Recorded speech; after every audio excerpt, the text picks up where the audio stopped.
Where'd you get all that? Those bags out there. Gotta start dwindling shit down. Oh, okay. Just one in the garage that's live right now, so don't say anything stupid. You what? That is on live right now, so just letting you know. Don't beat me or anything. I kid. I'm coming.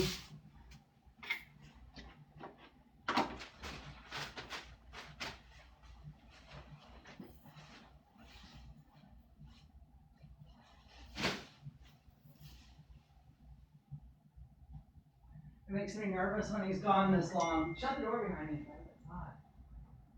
Get this oven going.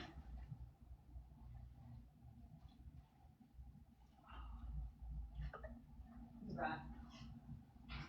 I worry every time. There you go.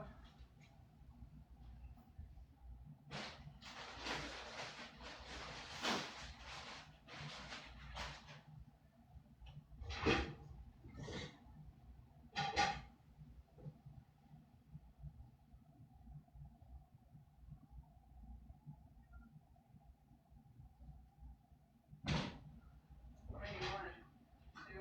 Just to keep it on point.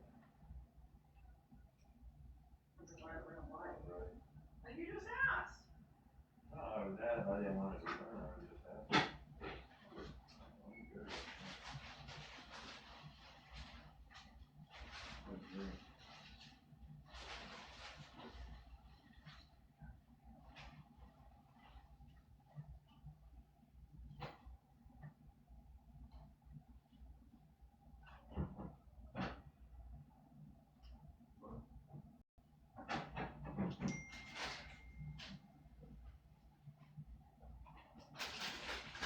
I'm coming, I'm coming.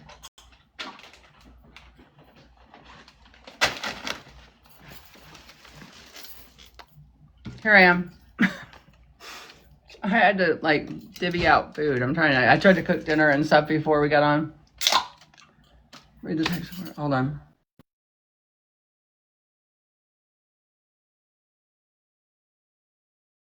Okay. I'll do it right now.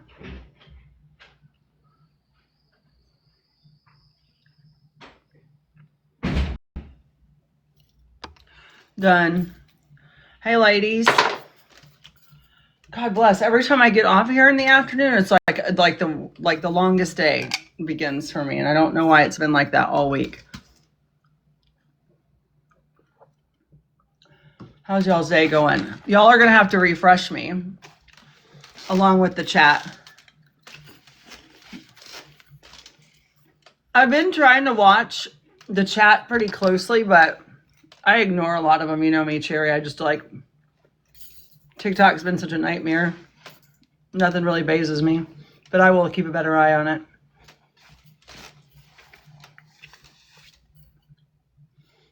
I'm curious to get the update on everything. I know you do like to meet people. It's so funny because people message me and they're like, in all the years you've been on here, you never block or mute anybody, and now everybody's getting muted. And I'm like, y'all keep fucking around. You're going to find out. Cherry's going to block you or mute you. Thank you. I'm like, well, you must have done something if she muted you. Maybe not. Who knows? Maybe she just felt like it. You just never know. I heard today was a good day. Y'all are gonna have to like fill me in though. God, my hair is so gross. And tell me like what happened at court today, because I didn't get to watch hardly any of it. Why do I have this weird filter on my face? I only mute, I don't block, so they need to do better next time. Yeah. It's okay. They just messaged me anyways. They're like, I don't know what I did. I'm like, really? Are you sure about that? You know, I don't care. It is what it is. I've got some weird freckle filter on my face. I don't know why. It's so weird. Anyways. Yeah, I'm excited to hear what happened today because I didn't get to watch anything after we got off, and I'm going to read the civil suit tonight. So I'm glad we're getting on a little bit earlier so that I can read that. and see what that's all about, because it seems to be that a lot of people are focusing on it, and I'm not sure why. Like exactly what they're so focused on the civil suit for. You scared me. I thought you got pulled over. I don't know, because you took long. It felt like you took long. Your chili cheese dog is on the stove. He loved it. I know he likes to go bye-bye with you. This time he got on my lap and stuck his head out the window. Did he? My son's dog, he's got a Yorkie too, and he loves to go riding in his car with him. It's so cute. It's so cute. So I'm excited. I want you guys to fill me in. Wait for everybody to get her. Has anybody talked to Shane? How she's doing? You know, she might be getting some sleep. Poor thing. I don't think she slept all week. Rachel's gonna be dead. Why? She loves chili dog. Oh, yeah, she's never had one. Well, she can come over. There's more than enough.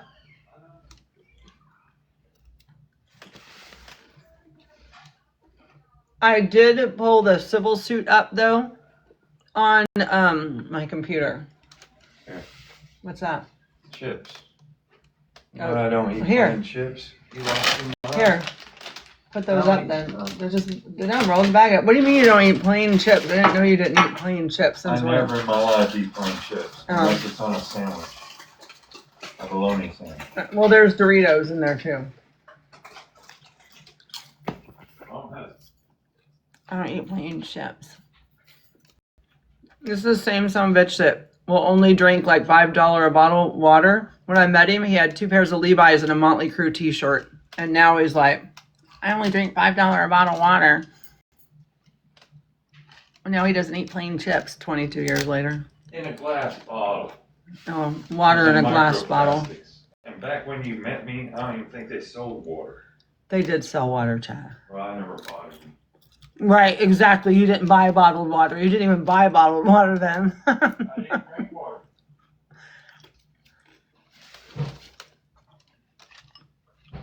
If I'm good at one thing, it's ruining a perfectly good man.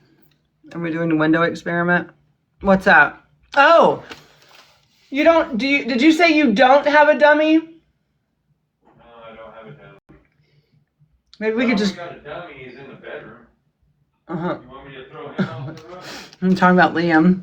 No, I don't want you to throw Liam off of it. Your husband will only drink VG. Yeah, he likes that too. He likes that too. Like I said, when I met him, I don't think he would drink a bottle of water, much less anything else. Who failed? Pam. We're just waiting for everybody to get in. We're gonna get everybody up. Who failed? Hi, strawberry cream. Thank you, Rachel. What up? Oh, good. How are you? What? Who failed? I was just yawning. I don't know who all he had on the stand today either, so I'm really curious to hear about that. I saw the nurse, and I think she's a PA, and she's wonderful, wonderful. She's very, very good. But yeah, I'm excited to go over it, and I do have the civil suit up here, so we can go over it if you guys want to. Did anybody else read it today? Casey or Cherry?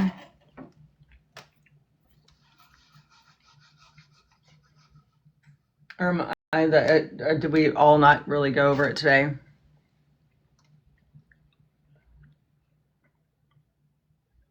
All of it, yeah, okay. Yeah, I haven't either. I mean, I've got it here. It's long. If we we need to answer questions, kind of like with the prosecution, all the paperwork they put out, but yeah, I'd really like to go over some of the stuff that we talked about in the chat. And oh shit, hold on, Cherry, hold it down for a second.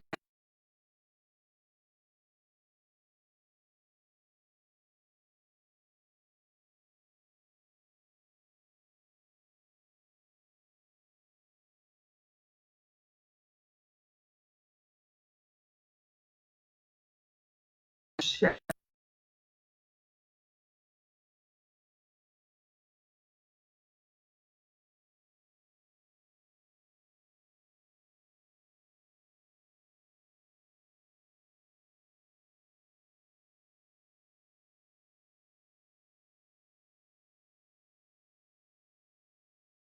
that wasn't for you. That was for one of my employees. We have a patient who's refusing his meds,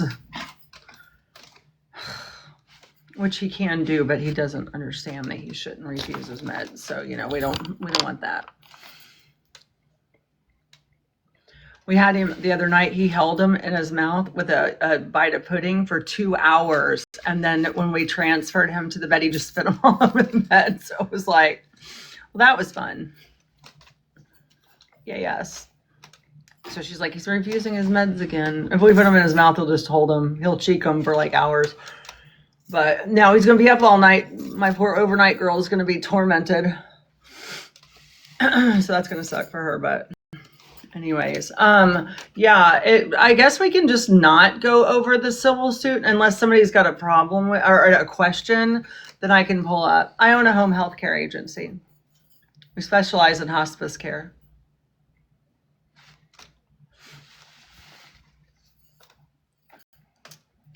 Yeah, it wasn't for you, Cherry. She texted me and I instantly text you back.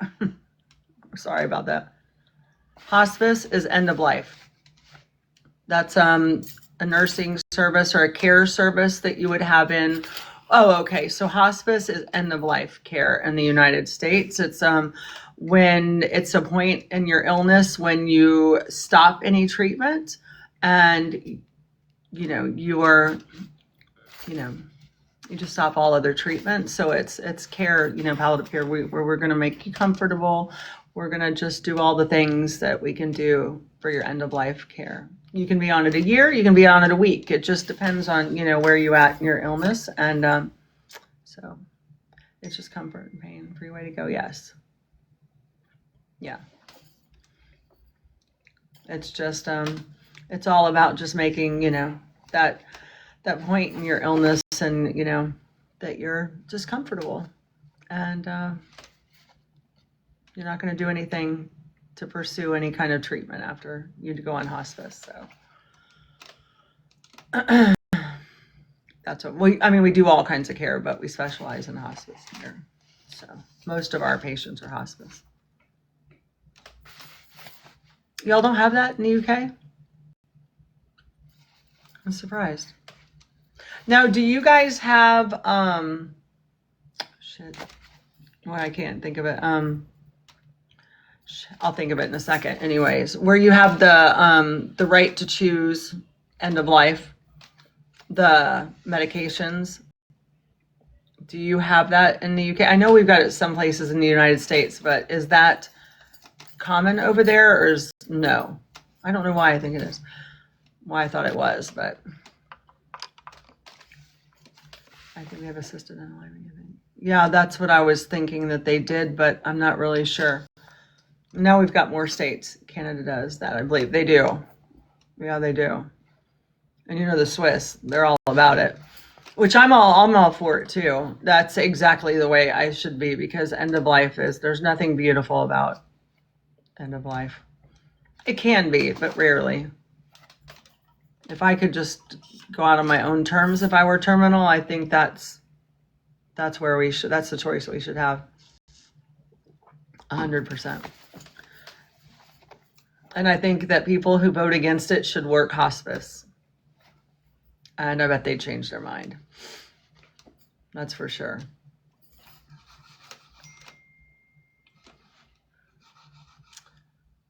Has anybody talked to Shane? Has she been on? I'm pretty sure she's probably sleeping because I think it's like 1 o'clock in the morning there. But I do know she works nights too. So a girl on TikTok just showed her journey. I know, I watched her. I followed her for quite some time. Do we know what witnesses are up next after today? No. You want me to look? Let me see. Ragin' Cajun. I worked with a 5-star general that's nicknamed the Ragin' Cajun. And with the United Cajun Navy, and he's wonderful. General Honore. Hi, Miss Henny. Hello. Hi, Tracy. Let me look up and see what it is, what we're looking at here. Give me 1 second. Why can't I close this? It's because I left it running all day. Hold on. We'll see who the witnesses are tomorrow.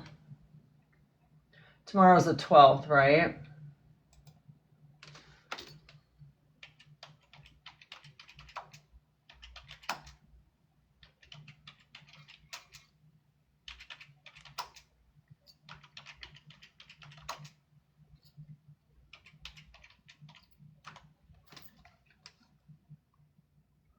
So August over to Zoom. Okay, judge determining whether the witness called by the defendant. Okay, so August 12th will begin with the judge determining whether the third witness called by the defense is competent to testify. Additional members of Clancy's medical team are expected to testify. Okay, 9 a.m. following that. It looks like more medical professionals will be on tomorrow. So, looks like that's where we're at, which is good. I mean, oh God, Jesus. Sorry, I couldn't see the thing, so I had to turn a slide on. I want that because I want to hear from them. I tagged you in a video about maybe Patrick's friend going to the CVS pretending to be him. Oh, did you? I'll have to look. I haven't looked through all my alerts yet, so I will do that though. We were, Adam. We were wondering where you were. Good evening, or middle of the night for you. Yeah, it's all over here. Is it? So what makes them think that I was on another live? How dare you? But forgiven since you're here now. What makes them think that it is his friend? Just watch the videos. Okay.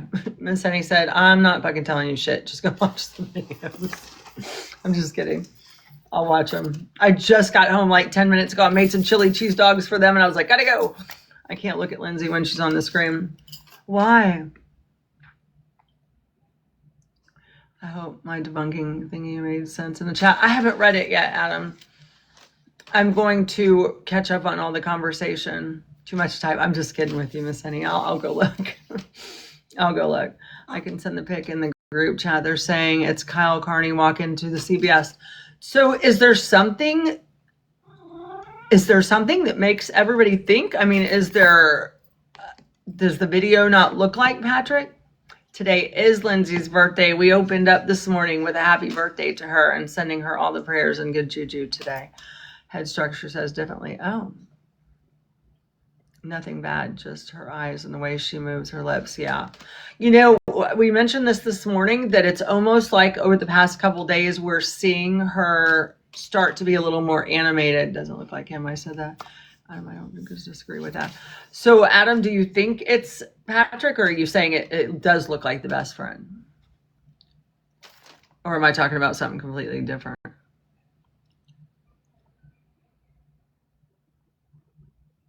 I haven't seen anything. Why is her pupil so large? She's probably heavily medicated still. She's still on suicide watch. I don't know if I can say that on TikTok. She's still on 24-hour unaliving watch. It's not the best friend. He says it's Patrick. Okay, best friend. They're saying, okay. I think it's Patrick, but I still take a look. Yeah, take a look, Adam. Go take a peek and let me know. Looks just like him, does it?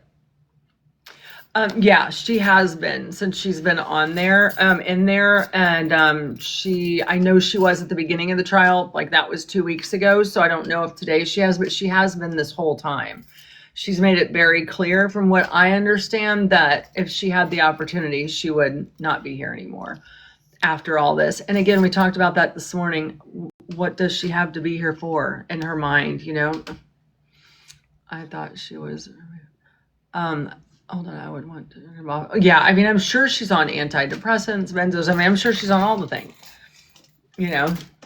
I'm sure she's on all the things.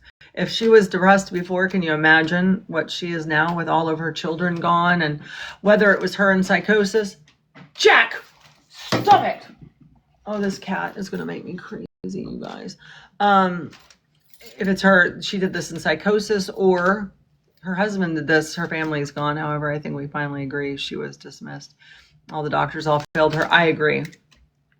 I can't either, Miss Henny, and I'm lost too. I cannot imagine what it's like just waking up and your whole family is annihilated. And now, if she didn't do this, she has to wrap her mind around the fact that her husband may have done this to her.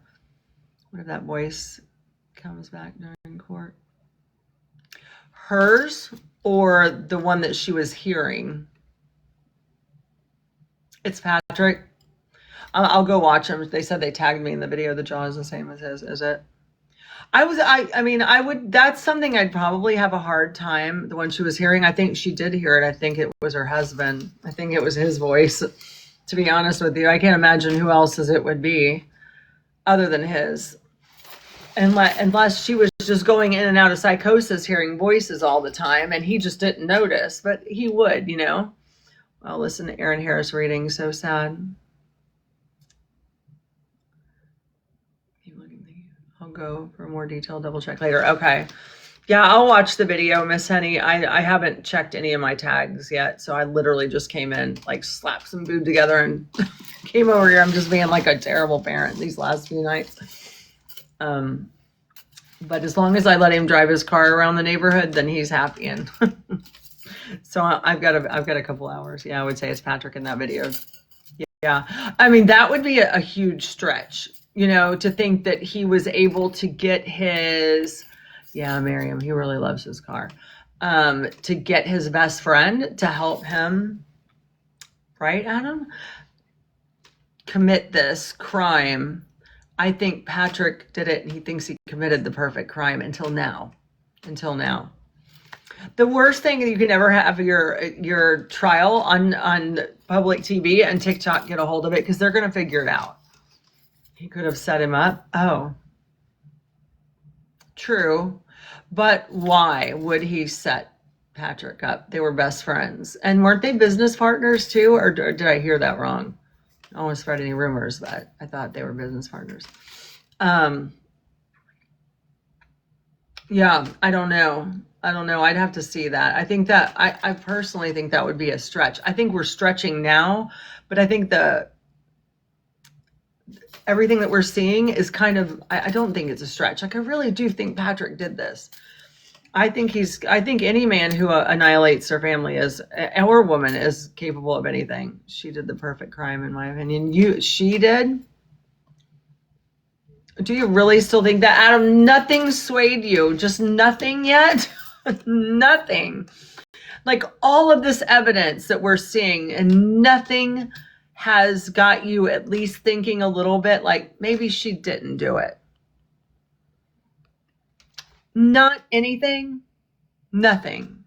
Adam, serious, come on. None of the things that we presented, just nothing. You know what? Adam, this is the way we were starting. I know, right? Like, I think he's just toying with us now, because there's just no way. I sat down with my husband, who is the biggest skeptic in the world, for 10 minutes on the patio today. He was like, what the hell are you doing on TikTok now? And I told him, and like instantly he was like, yeah, it sounds like he did it. And I was like, right? Like, right? Like, and he's not one of those people. I don't know how you're not swayed at all. See, when I'm in psychosis, I couldn't do that in the time frame. I don't think anybody could. I just don't. And there's too many inconsistencies, just way too many inconsistencies with everything that he's done. I really do believe that. So you go from one thing to another. Who? Me? No, I've only done like one other case on here before, and it's still a shit show. So you go from one thing to another, right? I mean, again, like Shane was saying earlier, you can answer questions. You're not going to be extremely lucid and have like long conversations. It's not, a lot of it's not going to make any sense. When you're in psychosis, it's just not like that. Now, yes, she probably could have answered those questions, I guess. But did she? No, I don't think she did. Stick to one task for 2 minutes, right? Well, buckle in, because next case of the young girl who off her parents. Yeah, I know. I want to go over that one too. Her trial's starting. I forgot all about her. I think that'll be an interesting one too. I don't know though. I might have to take a minute after this if they convict Lindsay, because I'm not well about any of it. Any of it. What's her name, Cherry? Do you remember? And I forgot, why'd she do it? You'll have to fill us in again when you come up. Are you coming up tonight? It's too early for you to medicate. Oh, did you? Oh, I forgot to do that. I'll have to grab I've got a birthday card here. I'll send it out. And if she was in psychosis, she wouldn't be here today. She would. You have so much time. Crime in the USA.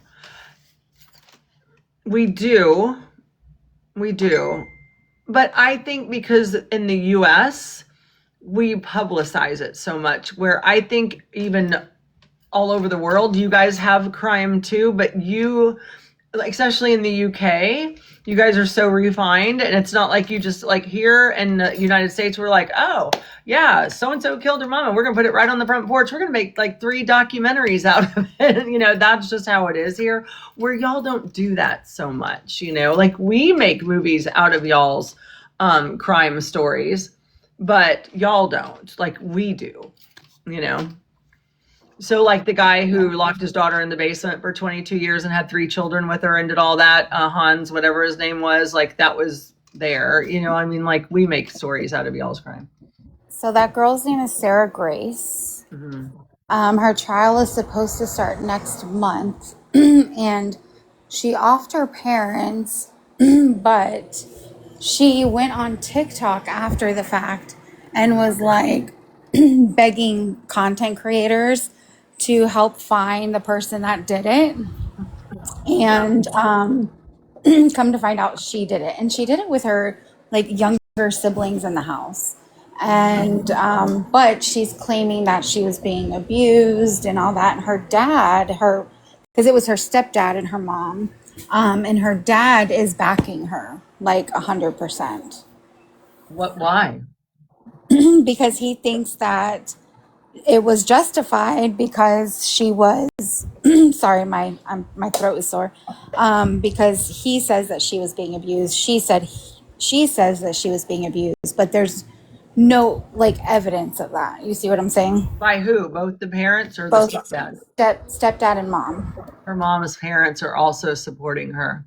Yeah. Oh, well, here's the thing. If she was being abused and they knew about it and the mom's parents are supporting her, the dad, why did they leave her there? Like I wouldn't leave my kids. It's just another Gypsy Rose type situation, in my opinion. I agree because they don't want to see her spend the rest of her life in prison. And you know, then again, why were you standing idle while your granddaughter or your daughter was living in a home where she was being abused to the point she had to annihilate her parents? Exactly. Like, wouldn't you, as the other parent, She lived not with the her dad. step parent, like step in and say like, hey, my daughter is not going to be around you guys? Rachel's saying that she actually lived with her dad, that he had custody of her, and she was there visiting. Yeah, she was visiting, but she was there, I think it was like summertime, so she was there for an extended period of time. But wasn't it really that they just took her cell phone away? That's pretty much what it boils down to. Yeah. But the fact that it's like, so like she went on TikTok and she did their like, you know, when the person goes up at the funeral and talks, like she did like all the talking. She was like like all about it. She went on TikTok begging creators to please help the person that, you know, finding the person that did this, and all the while she did it. So to me, that's like conniving. You know what I mean? Like, Rose shit. yeah. Yeah, it is. I mean, and that takes a special kind of sociopath to do that. To murder 2 people, I don't know if I can say that, 2 people, and then get up here and pretend like you didn't and be like, I really need y'all's help finding the murderer of my parents, you know, oh, and give me gifts and money, you know. And her name is Sarah Grace Patrick. So for anybody who wants to look it up. Rachel, how do you know? Like, is this a case that you've dove into? And I'm asking because we want to know. Like, I'm not questioning you. I'm just like wondering, like, is this something you've dove into? Yeah, because I don't know everything. So yeah, I'm still reading about it. So Rachel says the church is also supporting her. I mean, that's a oh lot of yes. people, but Yes, the pastor is actually testifying for her. so again, if all these people knew she was being abused, what was she doing there? The pastor took the stand. Oh, her trial already started. Was there not another girl called Courtney Clinton? No, that was when okay. they did like the grand jury to like indict her. But the trial was supposed to start August 1st, but they did a continuance. So I think it's supposed to be next month. Oh, okay. Oh, bail hearing. Yeah, that's what it was. Interesting. Well, Rachel, you'll have to come back when I mean, you can come here now, but you know what I mean? If you want to come up and help us through it, because it's always good to know somebody who they aren't saying she was abused. They're saying she was a good guy. So I thought the daughter was saying she did it because she was abused. Yeah, it's the last thing I heard is the daughter was saying that the stepfather was very abusive to her, but the other people are saying like she was a good girl. She always was doing the right thing. She was in church. So like they're advocating for her, but she's saying like she was very abused especially by her stepfather. Yeah, I mean, there's got to be a reason, a defense why she did it. And I think what we are understanding abusive stepdads before, but they're not saying that the current stepdad abused her. So Her regular dad did not, but her stepdad that was unalived, that's what she's saying is he was abusive. But this yes, and he was in bad health. That's the thing, is he was in bad health. So my question is, was he abusive, or is that just like another, kid that off their parents because their phone was taken away and, it's a lot. Right. You know what I'm saying? But yes, he was in very bad health. He was not doing well. Yeah. I think that these kids have made it. And again, we're back to Gypsy Rose Blanchard. Like they think that this is something they can do and get away with. Look, I got my ass whooped when I was a kid. My mother didn't F around. These kids would have no idea what it was like to grow up back then. Like you just got your ass whooped when you acted ugly, and they use every little thing like to just murder their family, just to murder their whole family, or both their parents. Rachel, I'm not saying he was abusive. I'm just saying that that's what she has told her attorney, is that he was abusive. Mm-hmm. Yeah. I think we need to stop glamorizing kids killing kids killing their parents, just like. Let me tell you, I think I told you today, last week, there was a foster parent in the county over from me, and I'm a foster parent, just for those who don't know. So this is a very scary case, but the foster kid, he was 14 years old, and the parents took away his phone. The foster parents took away his phone, and he offed both of them, took off, was, caught by the cops, and ended his own life in front of the cops. Crazy. Like, that's great. It's scary. And then the other one that I told you about, he walked in because he's got a fortnight taken away from him, and he walked in the middle of the night and pew-pewed both of them in the bed. His parents, I think dad survived, but just because he was pissed because he got his video game taken away. Like, what kind of kids are you guys raising out there? Because my kids would soon just drop dead, then look at me sideways because they know I'd snatch the life right out of their chest. Like, what are you doing to these kids that they think that, you know what I mean? Like, I don't understand the parenting behind how these kids act out like this. It's especially when it's your own kid. Like, my own kid would never. He's almost 21, but he is still a mama's boy. However, when it's a foster child, you don't know what they've gone through, and you're getting them at 12, 13 years old, and you're trying to fix things. And it's unfortunate because sometimes you can't fix them. Yeah. Even though you want to, and that's the sad part about it. Mom was on drugs before, and it was a very unstable situation. And look, I understand that. I was just wondering, like, what was going on at the time that she is justifying. Like, you can be a good kid and still murder your parents, and you should go to jail for it. You know what I mean? Like, but why? What are they using as her defense to make it, Yeah, but I feel like that's still not a reason to off your parents because they were on drugs. I At mean, the time, they were good. yeah, I think like she could have gone different avenues. I mean, this girl's 16, 17, 18 years old. So, I mean, she What could drove have her? gone other ways. Yeah, what drove her to go to that extreme that day to unalive her parents, turn their lives around? Mom was sober. Yeah, so again, what drove her to unalive her parents that day? We're still talking about Lindsay, Jen. We just kind of veered off. We were talking about another case that's coming up that we were gonna cover next if we have anything left after the Lindsay case. Oh, we've been on an emotional roller coaster all week, so.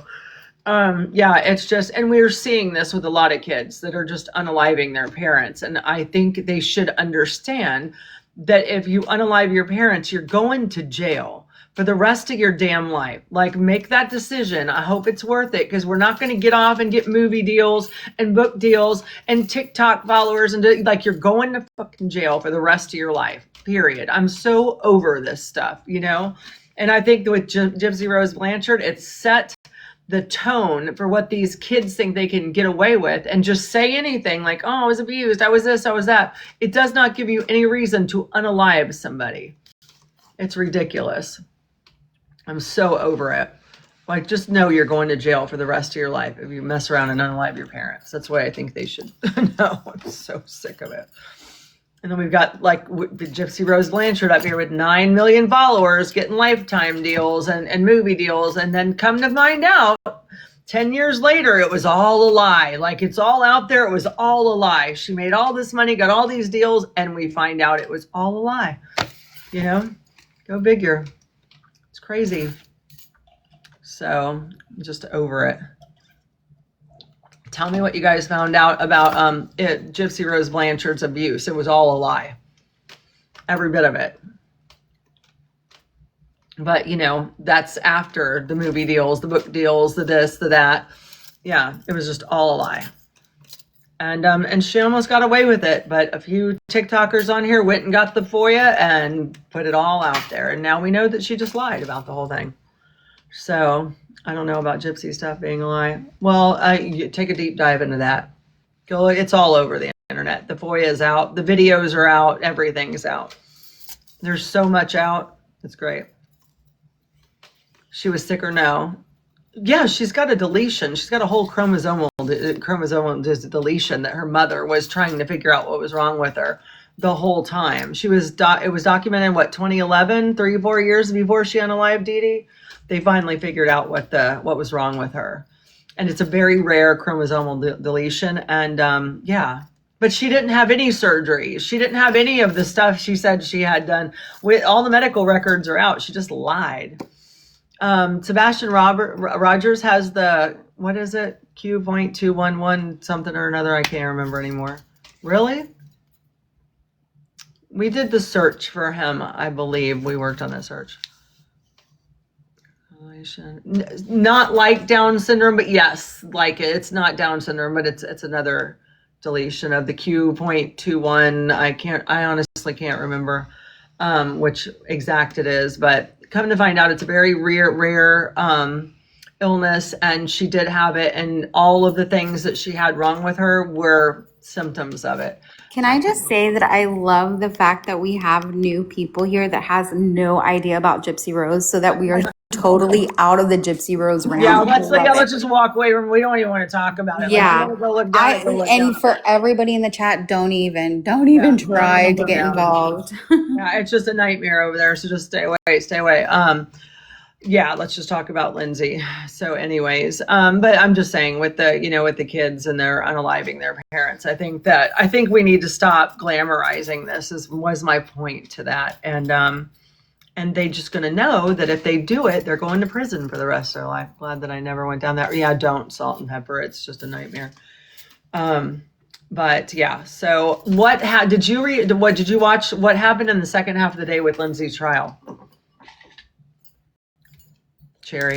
So I was watching kind of in and out while I was working. So I didn't watch the whole thing, but it seemed like a little bit of a boring day because they were just talking to the nurse practitioner. That's it? Yeah, the nurse practitioner. At least that's what I saw. Casey, maybe you saw something different. It was really just, there was nothing, I don't want to say exciting, but it was pretty basic questions. And I think Reddington definitely showed, a few key points where he did his thing, where he's like, well, what is this? Like, and he dug the heels in there with her. But overall, it wasn't, it was definitely a calmed down version of the prior days, I would say. And she seemed very compliant and very, is this the same one that we were watching that was really, really good, or did he vault somebody else up there? Nope, it was the same lady. Yeah, I liked her. She seemed like she was very compliant, she explained everything. It seemed like she went the extra mile for her. So I hope it was like information that helped Lindsay. I don't know. They all look at all when they're on I this. think it was information that definitely, not as strong as with Dr. Tuff, but I believe that it was in favor with the cross-examination for sure.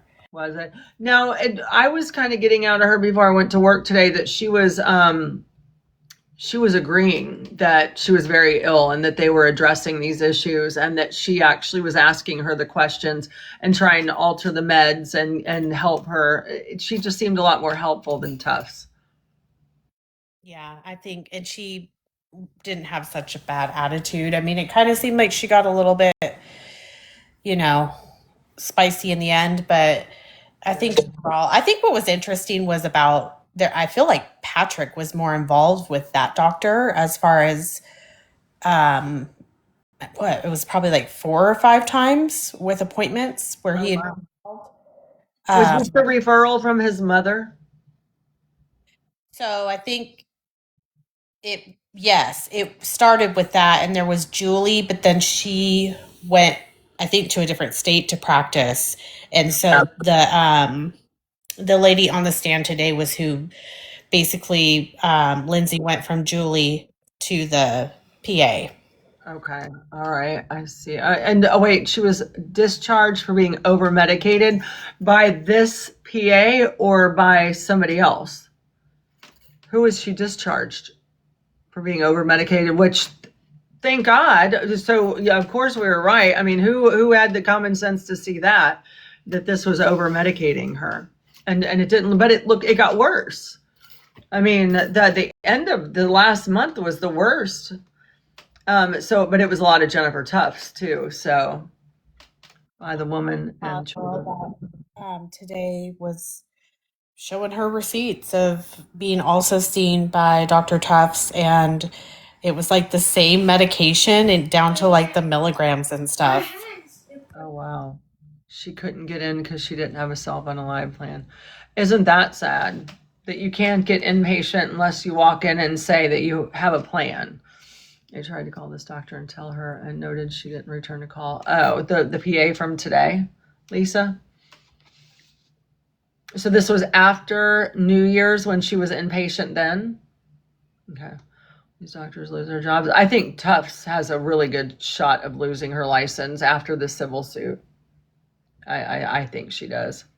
She'll definitely be under review, and she'll definitely never work again other than maybe in a small town in the Midwest as a PA. I've been trying to write it all down for notes. It is a lot, Mary. I did send to the group chat like a screen grab, and it's highlighted in yellow, and it kind of specifies like to what Lindsay is, I don't want to say admitting to, but she didn't, in her civil suit, she's not admitting to taking the kids. In the civil suit? Yeah, I sent it. I think it should be the last thing that's sent in the group chat, but I thought it was interesting and kind of clarified things too. Yeah, I'm pulling it up right now. See, that's what I wanted to know, because everybody's like, she's already told all the details in the civil suit. And I'm like, but did she, or did she just repeat what he was saying? Hold on. I think the one that's, so the defendant is willing to stipulate formally in writing to her involvement in the underlying conduct resulting in the death of the 3 young children.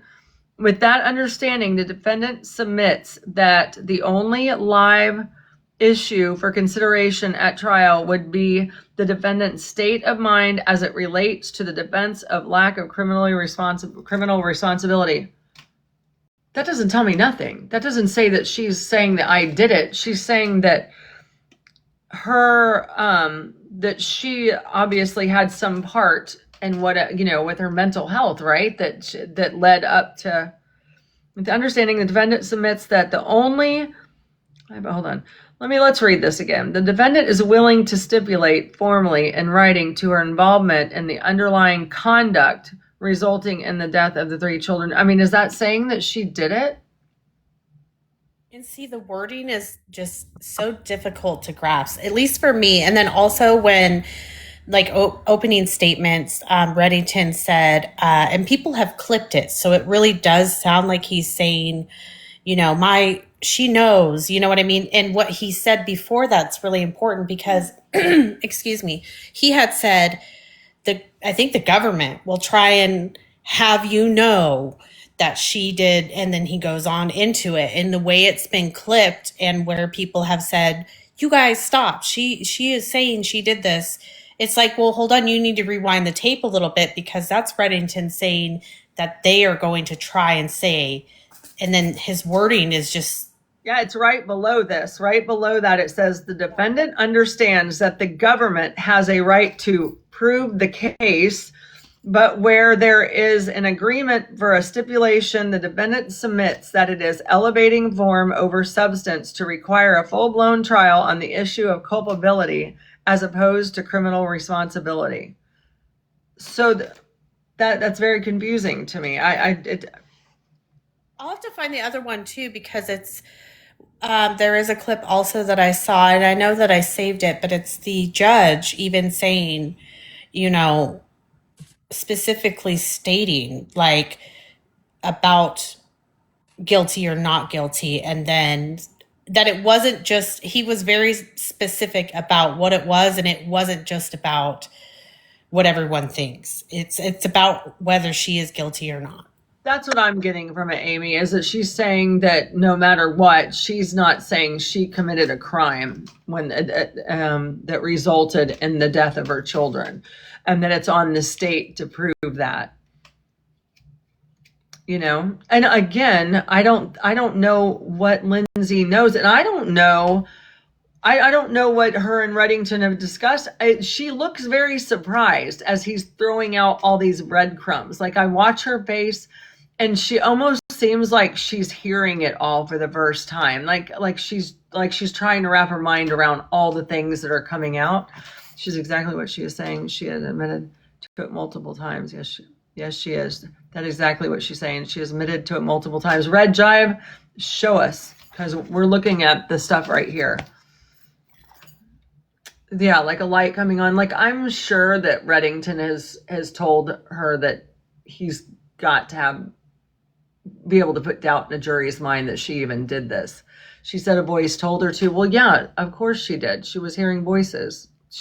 Did you see her medication list?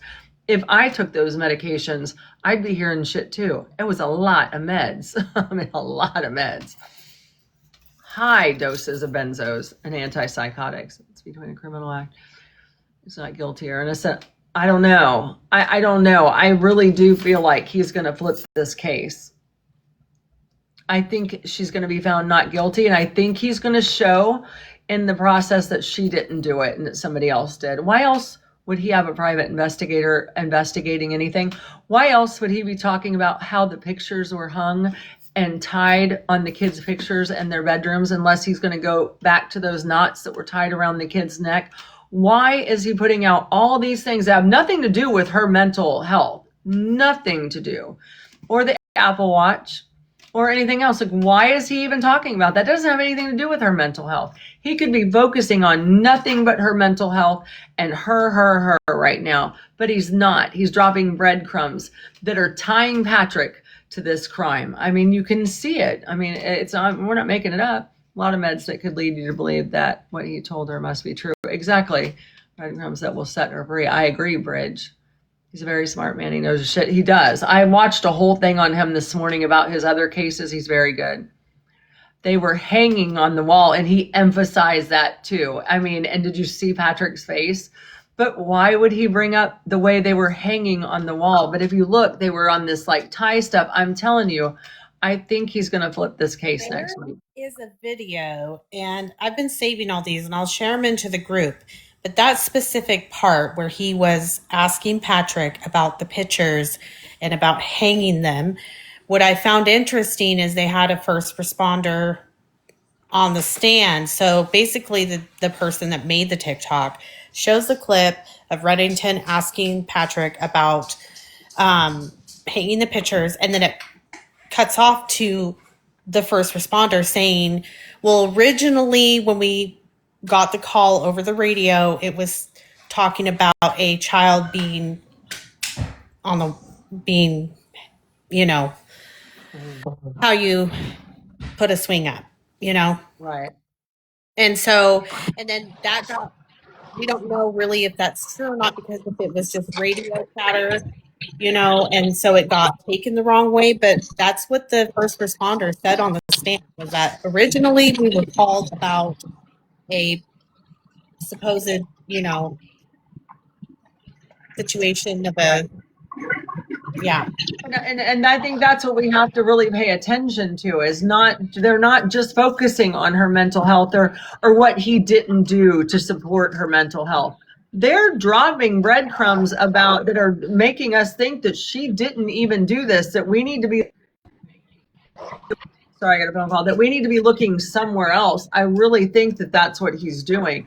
I think we're going to see another O.J. Simpson at the very end. They're going to pull out a big, if the glove doesn't fit, you must acquit, and flip this right upside down, and it's going to go right over to Patrick. I've got a feeling that's what he's doing. Or he would have no reason to talk about these things. None. Reddington was doing that for a reason. I really do. I think he's going to get her a not guilty because she didn't do it. I think he's going to show that. He's going to be like, look, I've shown you. It's not even possible she did it. But here's all these things over here that shows he could have. You don't have any proof she did it, but he could have. Even if it's put out that where, you know, you have to think about, now the jury isn't able to like obviously get online and, you know, see the things that we see or what people are conversating about. But at the end of the day, they're human just as we, right? So they are sitting there. They're seeing Patrick's body language. They're seeing these little subtle, you know, breadcrumbs being thrown out, wondering, what does this Apple Watch have to do with what we're talking about here? So they're thinking all these things also. And I think if it's even just for him to plant that seed of doubt, that could. Which is what he's done to all of us. I mean, like we said, we came here thinking that this was just another Andrea Yates and this poor woman, But if we could figure out there was something that doesn't jive here this fast, can you imagine what's going to the jury's mind? And then we've got this prosecutor, this bitch, with the bows, and she's cocky and she's obtuse and she's just a jerk. And you can tell that the judge doesn't like her either. And I think she's not winning any favor with the jury. There's no way, if they're human beings, that they could like. I think even Adam said he didn't like her. That's a lot. That's saying a lot. I'm pretty sure I heard somebody, I don't know if this is just the rumor mill or what, but that they actually put in a complaint as to her wearing those bows. Yeah, it's ridiculous. It's disgusting, and it's tormenting Lindsay, and it shouldn't be allowed. It shouldn't be allowed, period. I'm surprised that he hasn't made her stop, because she's ridiculous. Her and her polyester pantsuits, it's just, and her big bows, it's just got me a lot. But you know, it's like you're trying to play on the jury's with your hair bow because you have a case. Like it's clear. It's a weakness in my eyes. You know, it's like, here you are, you have to do something childish to try and get the jury's emotions involved, which they've been asked not to do. It's just ridiculous. The one from the other day was like this big. It like stuck out of the side of her head like this in the back. Did y'all see the big white bow that was like this big in the back of her head? And now she's doing it every day, and she's just a jerk. I don't think she's likable. I think that they definitely picked the wrong person to go against Reddington. He is a pro. And this girl, she's a puppy.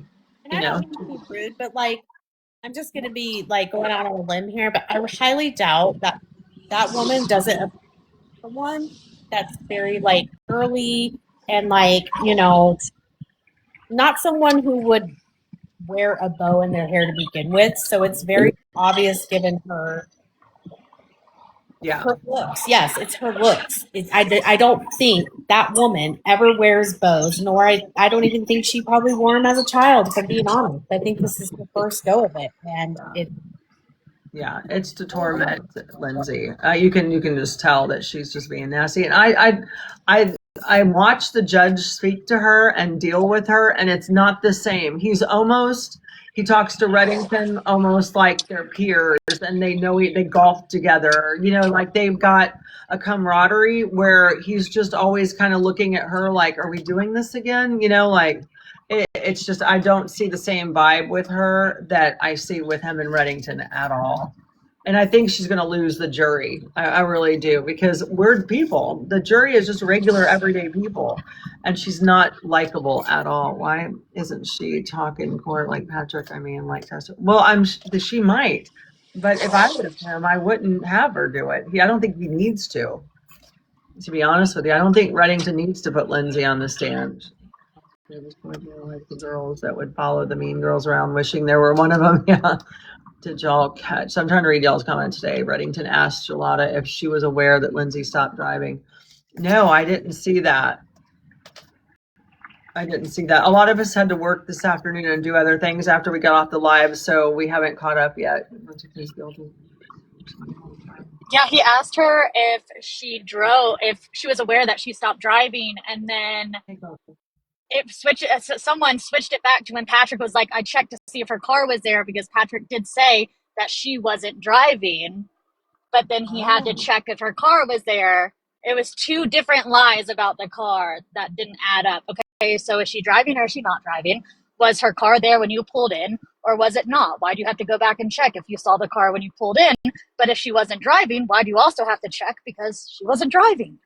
Oh, okay. So it was common knowledge that Lindsay had even stopped driving at this point, which is good considering how medicated she was. That's a plus, and that she had the wherewithal to not drive. So that's good. But another thing with this car. Yeah. And how do you, I mean, ladies, when you pull in the driveway, do you not notice your husband's car or truck in the driveway? Wouldn't you notice if it wasn't there and you just came back from CBS? Wouldn't you be like, where's my husband? Like, it's too big and obvious. I mean, he pulled, even the way that he described it, he walked up from his vehicle, which he said, I went to the left and went in through the side door, which puts him either going in front or behind her vehicle. Even when he got out of his truck, which his lights would have been shining on the driveway, and it just, there's no way he didn't see it. It's ridiculous. There's no way. Or that he could have to question and have to go look again after he just pulled in. I mean, I come home every day, and if every car at my house isn't in my driveway, I'm on the phone with them finding out where the hell they're at before I walk in the door. I'm like, where are you? You know, why aren't you here? You know, unless I know they're somewhere. Why would he pull in and have to look back out there? I think there's so many inconsistencies. Well, I'm on Lindsay's. I think a lot of us think that Patrick did this, but we're open. This was for the people in the comments. Somebody asked. I just think that if he lied, go ahead. Go ahead, Kelsey. Another weird thing that I've noticed that not a lot of people are talking about is she specifically sent him what medicine she needed and what aisle it was on at CVS, so he says. So if she wanted to have him gone for an extended period of time, I wouldn't tell my husband exactly where to find the medication. Right. Like, it's on aisle 7. Like, no, I'd make him search. He's a man. He's going to be in CVS for 45 minutes just trying to find it. Exactly. Like, even though it says doesn't make right above sense. the aisle laxatives, he'd still take an hour to find them. You're right. He's a man. Right. 100%. Especially as uninvolved as he seemed with his kids. He didn't seem like he was very involved in the daily care of them. We're not that blind. I don't know, Adam. You want to make a bet? I'll send my husband to CVS right now. We like to give Adam a hard time. But he was going to drop the dummy off the roof for me today if we had one, but we didn't have one of his fighting dummies still, or he'd be on the roof right now, because I am dead set on trying that. Crazy that the cops cleared him within 24 hours. There was no investigation. That's the whole point here. here. They never investigated. They interviewed, but they never investigated. They just came in. She told him supposedly that she did it. The kids are in the basement, and they just went with that. There was never any investigation. I can't find any anyways. If any of you out there that you guys are good at this can find it, show it to me. Now I can see the interviews. That's not the same. Investigating in an interview, they have to interview. He was there on the scene when they got there. Show me the investigation, because there was zero other than against her.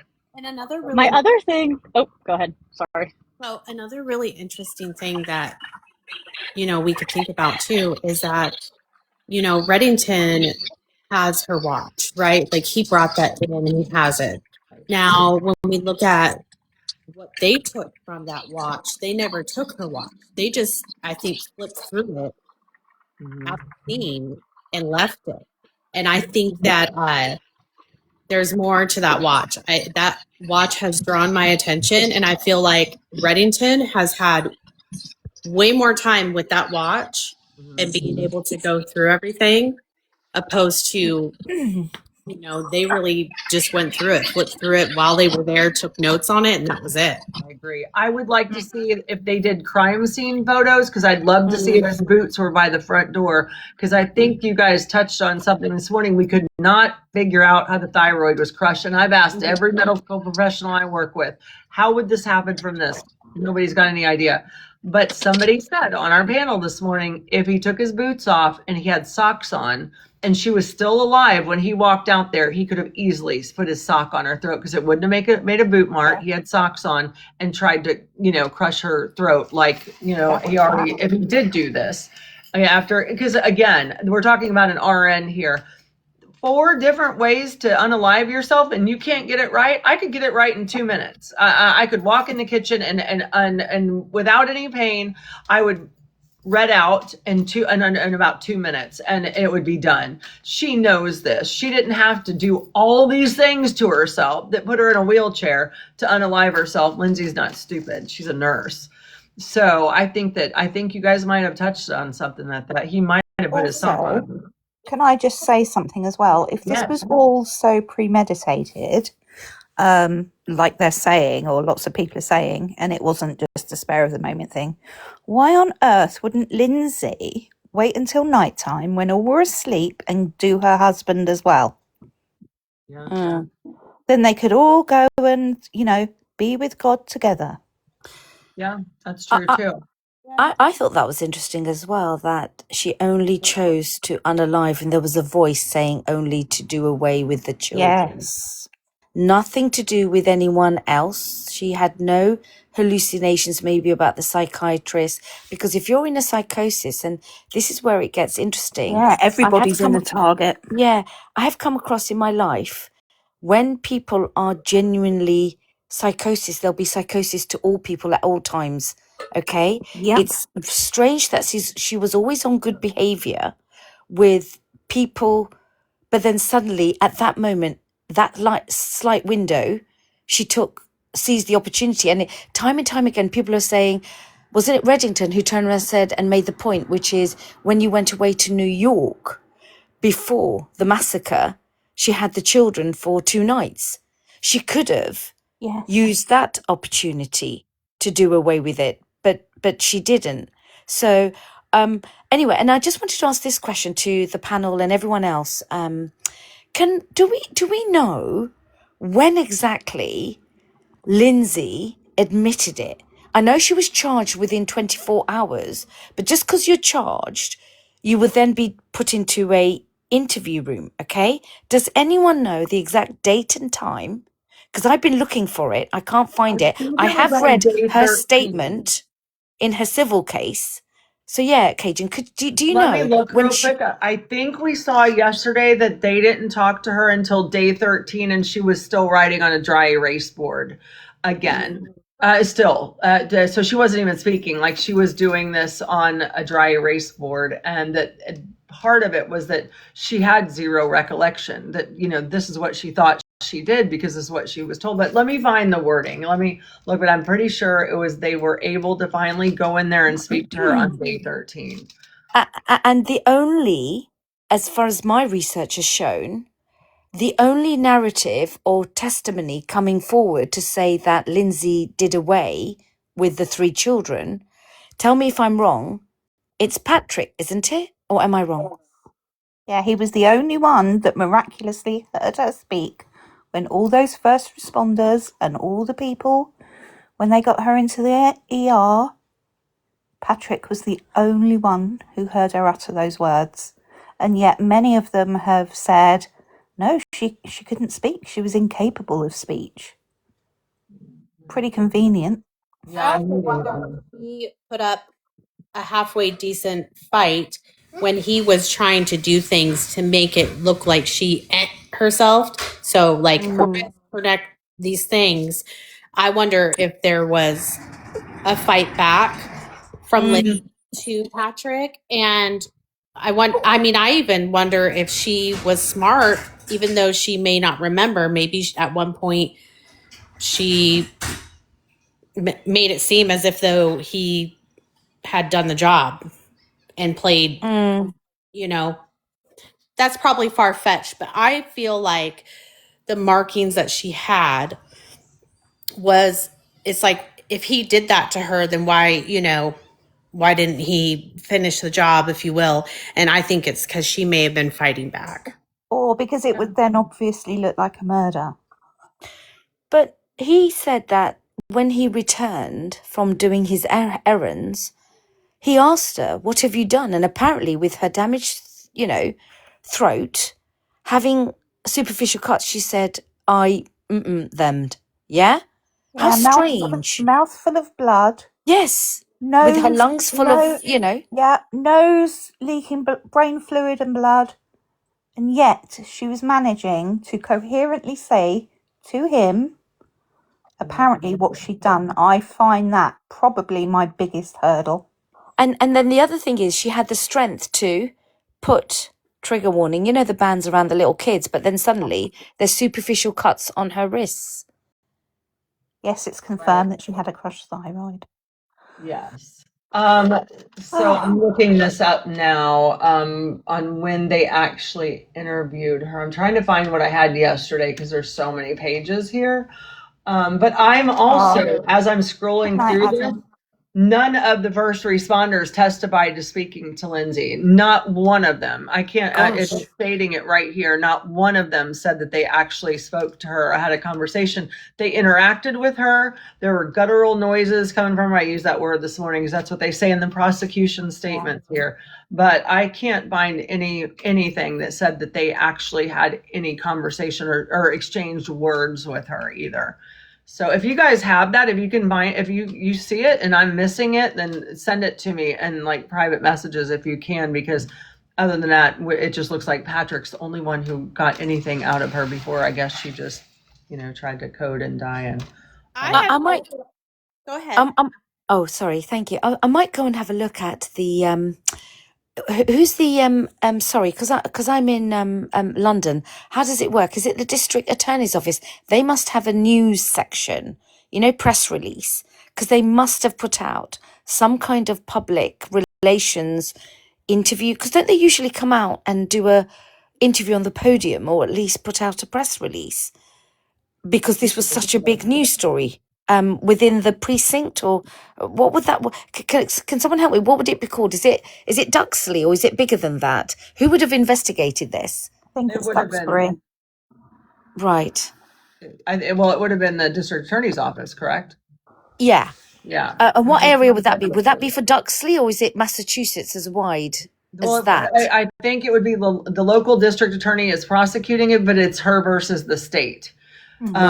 So I'm assuming it would be the local district attorney in their county, county, and then it's Lindsay Clancy versus the state of.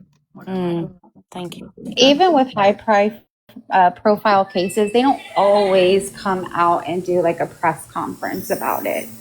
A lot of times, like there's some that they have, but there are some that they don't, because they don't want to like talk about the case and give too much information. And I don't remember seeing a press conference about this case. I don't either. I'm looking right now. I'm just trying to make sure that I don't speak wrong and that one of them had a conversation with her, because I'm at the EMTs now. We've got the police that has said that she was just making noises. The fire department was on scene, and I can't find where she responded to any of the EMTs either. And by the time she got to the hospital, she was really bad off, and then she coded. Let's not forget. Yeah. She I mean, did she code. wasn't even responding to pain stimuli. She was out for the count. Yeah. I mean, she was in really, really bad shape with all of Yeah. these. I mean, didn't she code twice? She's coded twice. Yeah. The second time, I still can't find it where it says it happened at the second hospital either. So I'm looking for that. And I looked for it earlier because I think we had mentioned that earlier, that the nurse that was up here was like, oh, she coded when she got to the trauma center, but I'm not seeing that. It looks like here she coded before they sent her to trauma.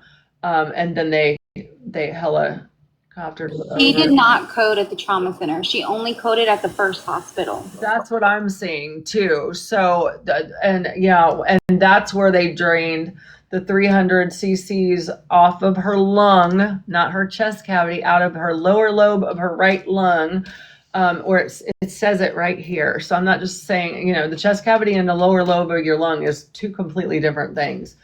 I'm not seeing anything where any of them said that she responded at all. They all say that she was just making noises. I mean, it's a different case, and I don't know if you guys heard about the Henry Novak case over here. He was stabbed by a Sikh gentleman, and the Sikh gentleman called the police and said it was a racist attack, and literally he'd been stabbed. He was bleeding out on the pavement. He was trying to tell the police officers that he'd been stabbed, and one of them actually turned around and said, "Oh, don't think you have, mate." But then actually on the police cameras, you literally hear him start gurgling as his lungs fill up with blood. Yeah. And that's what I was trying to tell PB&J earlier. Like it's different if they're doing this thoracic move in your chest cavity, like you've been jabbed and you've hit an artery, or you literally hear that on the police cam. It's terrible. And that's probably the guttural sounds that they were saying they were hearing. Well, that's what jogged my memory. Yeah, that's what I'm putting together. And again, she might be looking at it different. She is an ICU nurse. I'm not. So, she sees the worst of the worst, but she kept saying that it was the chest cavity. And here it clearly says the lower right lobe of her lung. And that's totally different things. So I think that's why they were hearing it. What about in the testimony today, which I don't know if you've already covered off, but that doctor and Reddington are going to task about her written notes.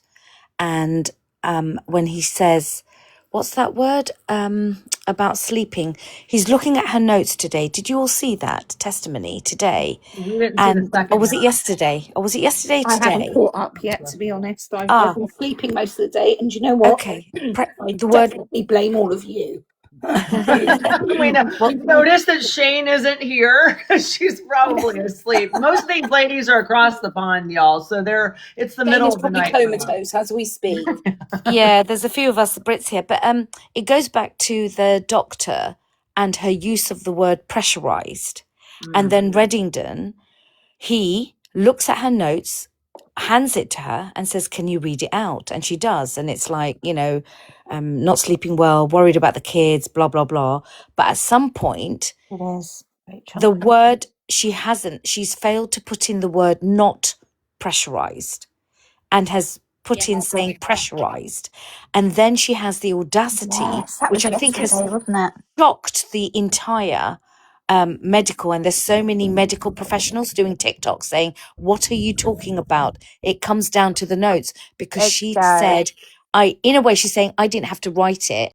I know what I meant." Anybody you should chart so that other medical professionals know exactly what you mean. They can't come to you to interpret everything, can they? Exactly. If we get a HIPAA release and we pull her records and we look at it, we're not going to call her and go, "Did you mean this?" We're going to look at it. We're going to read it. And that's exactly what we're going to go by. Anybody who's ever been in the health field, whatever you're doing, nursing 101 is if you document it, that's what happened. and document like you are taking that to court. And that is on her. Even if she meant to put not, honestly, we can't confirm that. So I mean, even if she messed that up, well, we're going by your documentation, ma'am. If you document it, that's what you meant. And if you didn't document it, then it didn't happen.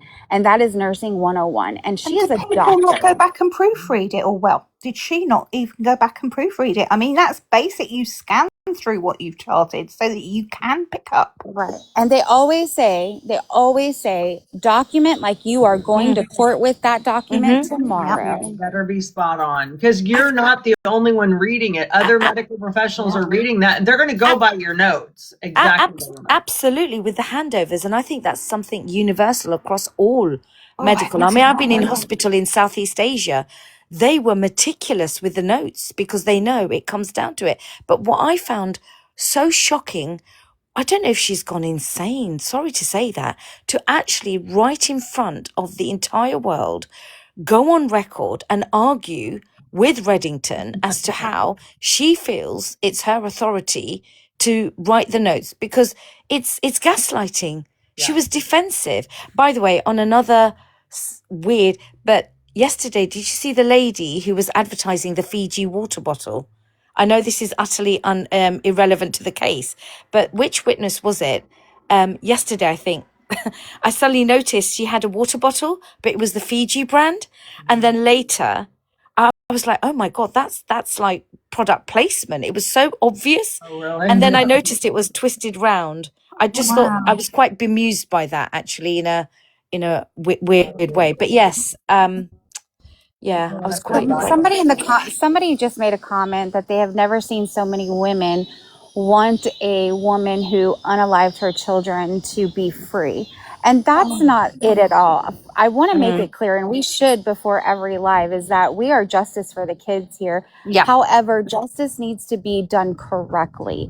We need to know the facts before we jump to conclusions. And we all, like, most of us came here thinking that we just had another Andrea on our hands, and that we wanted to watch this trial and see, like, it's spectacular. Another one has unalived her kids, mental health. We're here because we're women, and there was a mental health crisis here, obviously. But when it doesn't math over and over and over and over again, we're not the only ones on the internet that are seeing the inconsistencies with Patrick Clancy continually throughout this case. And we're not the only ones, because Reddington is putting them up in the trial and showing these inconsistencies as well. It is bonkers, Michaela, but I mean, it is. I also think for women, this case brings up a lot of other issues that we face daily. We face being thrown medication and said, you're fine, go take care of your family. And we're supposed to act like nothing bothers us, when the truth is we go through postpartum depression. We go through things like that. And just because we act like we have it all together and we're taking care of our husband and our kids and we're great, that's not always the truth. We could be internally screaming, and you know what? Nobody would know, just to look at us. Exactly. And so it brings up a lot of those issues. It's not just about Lindsay. This is now about every woman out there that has suffered with this and has just been thrown medication and said, you're fine. There's someone in the comments. There's someone in the comments who's just it's Rachel saying, if a dementia patient hurts someone. This is what I wanted to answer, because would you where I'm going to shine right now. So I own a home health care agency, and most of my patients are 80 plus. I deal with it all the time. I've had a dementia patient that has SA'd one of my workers. I've had a dementia patient that, notice how I'm talking out of the corner of my mouth. I got uppercut, Jerry knows this, by one of them the other night, where he almost knocked me clean out. And you know what we did? We had a care team meeting, and we decided, how do we make him better or calmer, work on his anxiety, because something is obviously not right now, and he's getting worse. We're not safe. He's not safe. What do we do from here on out? And we made a care plan for him so that he was better and we were okay. That's what you do. You consult with other professionals and you come up with a care plan that works for that patient. So yes, I would hold them just as responsible as I would her. You can't just, ignore things or I could have just said, oh, well, let's just throw a bunch of benzos at him and put him in the bed and he'll never get, why would that? I wouldn't do that. that we could, just like this doctor did with her, but we didn't. We tried to see what would give him the best quality of life and still make his anxiety go down, so he wasn't clocking me in the jaw and my other employees, and we were still safe. So yes, I would hold them just as Do responsible. you know how many nurses are assaulted on a daily basis? When I was working bedside, on the cardiac unit, I had a homeless man that I was genuinely trying to help, and he ended up giving me a black eye, punching me in my stomach, and broke my leg. Yep. You have no idea. And do you know what happened to him? Nothing. Nothing happened to him. Nothing. So nurses get assaulted All the daily. time. Yeah. On this one case alone, 5 of us have been assaulted physically. I mean, and I'm 5'10". A couple of my girls are like 5'11" or 4'11", little bitty things. I had to pull them off because they weren't safe to work with us until we got that care plan intact for him. So yes, I would hold him as a responsible. Exactly. And mind you, I'm 5'1", and that man was a very big man. Yeah. I'm sorry you went through that, Joanne. I think there's something else happening with this phenomena because, somebody talked about dementia. Let's remember that the reason why so many women are looking at this and examining it and scrutinizing it. Yes, there's some men, but it's affecting womanhood. I keep saying again and again that Lindsay Clancy's case has created a phenomenal, groundbreaking watershed moment in the discussion of modern motherhood, because dementia patients, it's terrible what they do, but they're not also looking after 3 under 5-year-old. Okay, so that's the first thing. I think the other thing is the degree with which pills are being popped. I hope, if anything at all, because no, I don't want someone who actually unalived those children to get away with it. If it is Lindsay, she needs to go to jail. If it is anyone else, and I think that's where the rub is. Yeah. We are now starting to understand that actually it's so easy to throw the book at a woman because the narrative, it's the silver bullet. They must have been rubbing their hands in glee. It happens in London as well. I come back to the Lucy Letby case. We have something called unsafe convictions. I don't know if that word is used in America, where even though somebody has been convicted, but people start having a discussion. And do you know what's really interesting about Lucy Letby, the woman who looks very benign? Everyone was calling her a baby. You know what? Rhymes with Rilla. Okay. I myself did the most horrendous tweets. Within 6 months, I was deleting it because all the evidence and testimony, a politician has stood by her and started investigating her, because what you all don't know is the New Yorker magazine did a deep dive. And that deep dive wasn't allowed to be read by British audiences. So now David Davies, who's an MP, wrote a letter and said, what's going on here? I'm going to look at this. And since he and many others, everyone who is involved in the unpacking and unfurling of Lucy Letby, I'm hoping the very same thing happens to Lindsay. Okay, she's still in prison, Lucy Letby, but I've got a feeling, I don't know how you feel, Katie, because Katie's my fellow Brit. I've got a feeling that in time, Lucy's going to be free. I have to be really, really tactful here, but I did follow the Lucy Letby case, and I do think there are inconsistencies on both sides. However, the fact that police found her journals and lots of post-it notes giving details on how she did it. Oh, you think she was in the throes of a mental health crisis though as well, which is Lucy Letby is from Hereford. I currently live in Herefordshire. There are a lot of people that know her. I'm not saying, Yasmin, that she did it conscious, but I don't know. I'm just glad I wasn't on the jury. No, sure, but I just want to talk about those notes because I go looking at the factual evidence. Just so you know, these were notes where she was asked to express her feeling about the loss of the babies, because I looked at those notes, and then the people who are calling it an unsafe, they took extracts from a personal diary where she was instructed, and it comes back to therapists and psychiatrists. She was told to write about her feelings on the loss of the babies. And she had written, I feel so guilty in that I wish I could have done more. Okay? That wasn't what I read. Yeah. you'd have to go and look at anyway the evidence being collected. But I want to get Yeah, back I to will. But yeah. you I know, want to get back to obviously. there are things that make me go, Yeah. and there is also the fact that, of course, it's another woman getting blamed. So yeah, Why are we letting these women get to this point? Is I think our whole point. Why are we allowing all these medical professionals, all this support system that she has at home?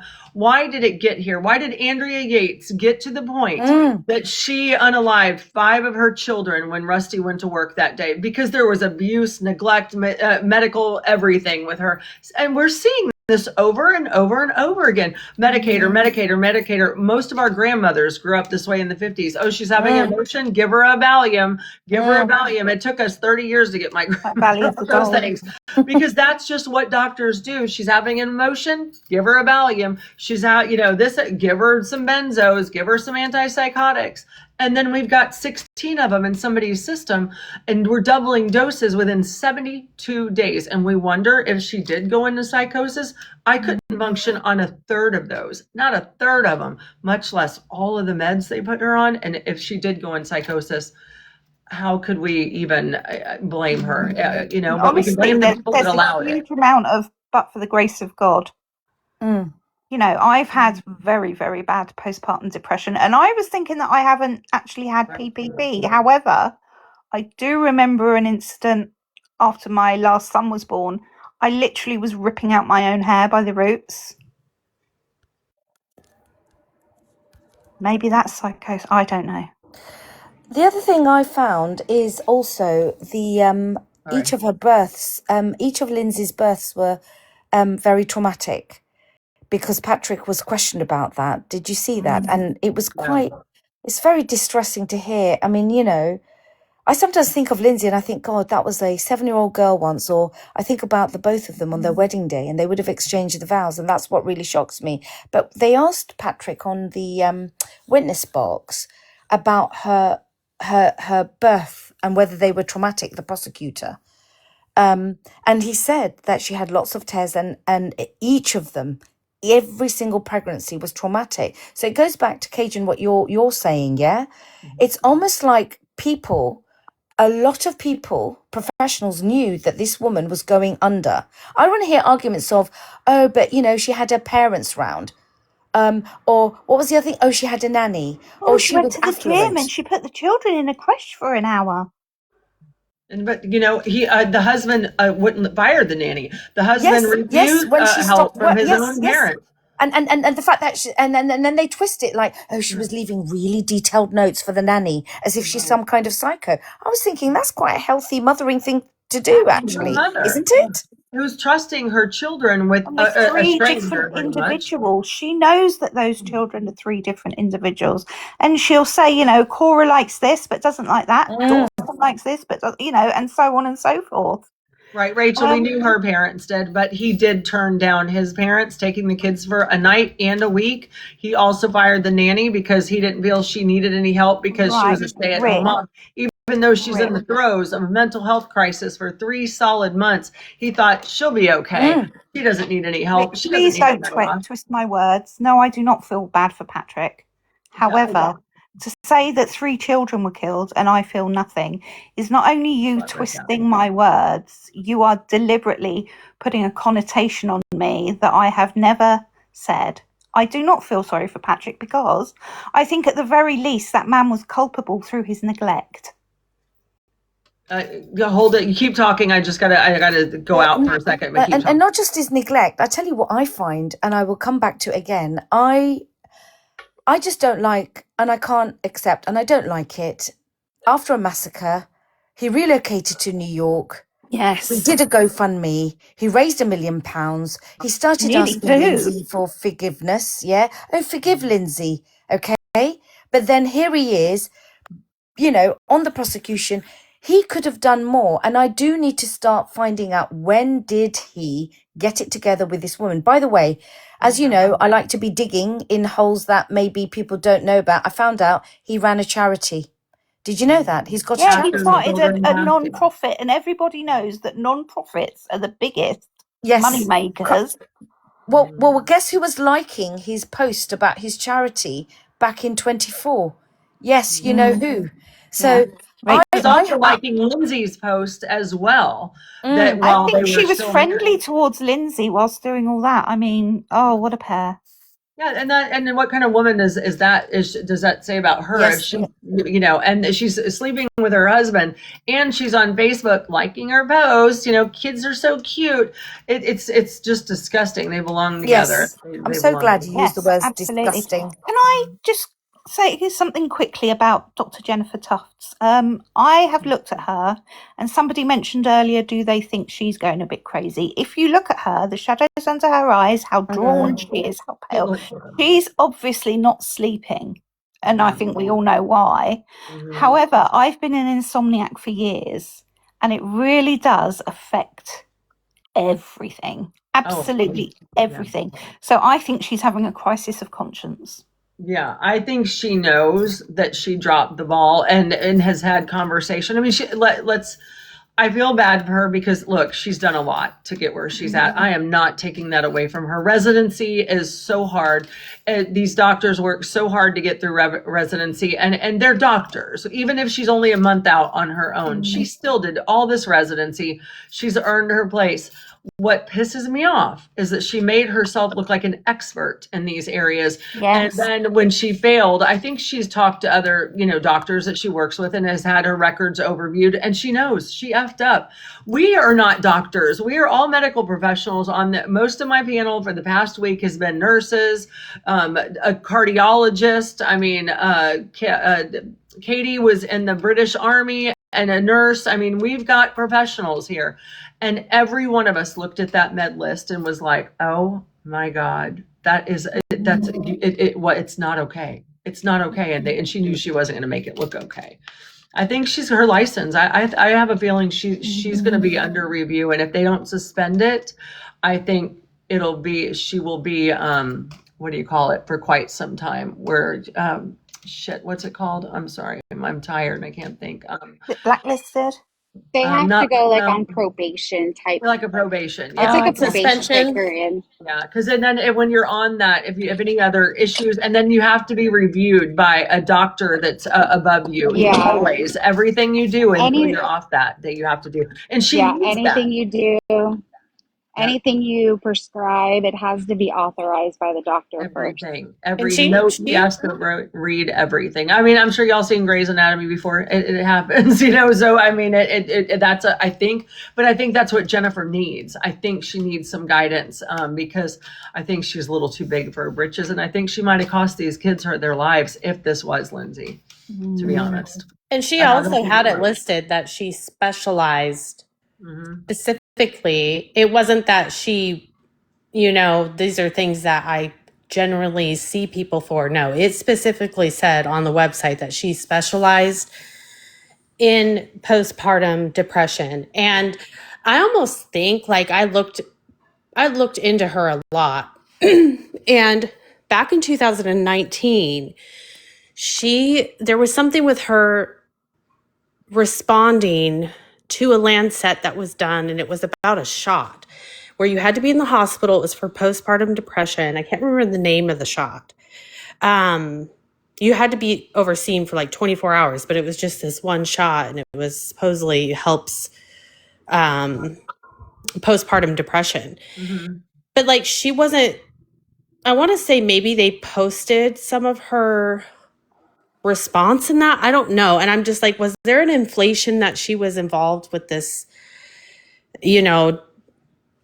study or this Lancet? And I don't even know. I just think she was working with veterans from what I can see. She wasn't working with postpartum depression.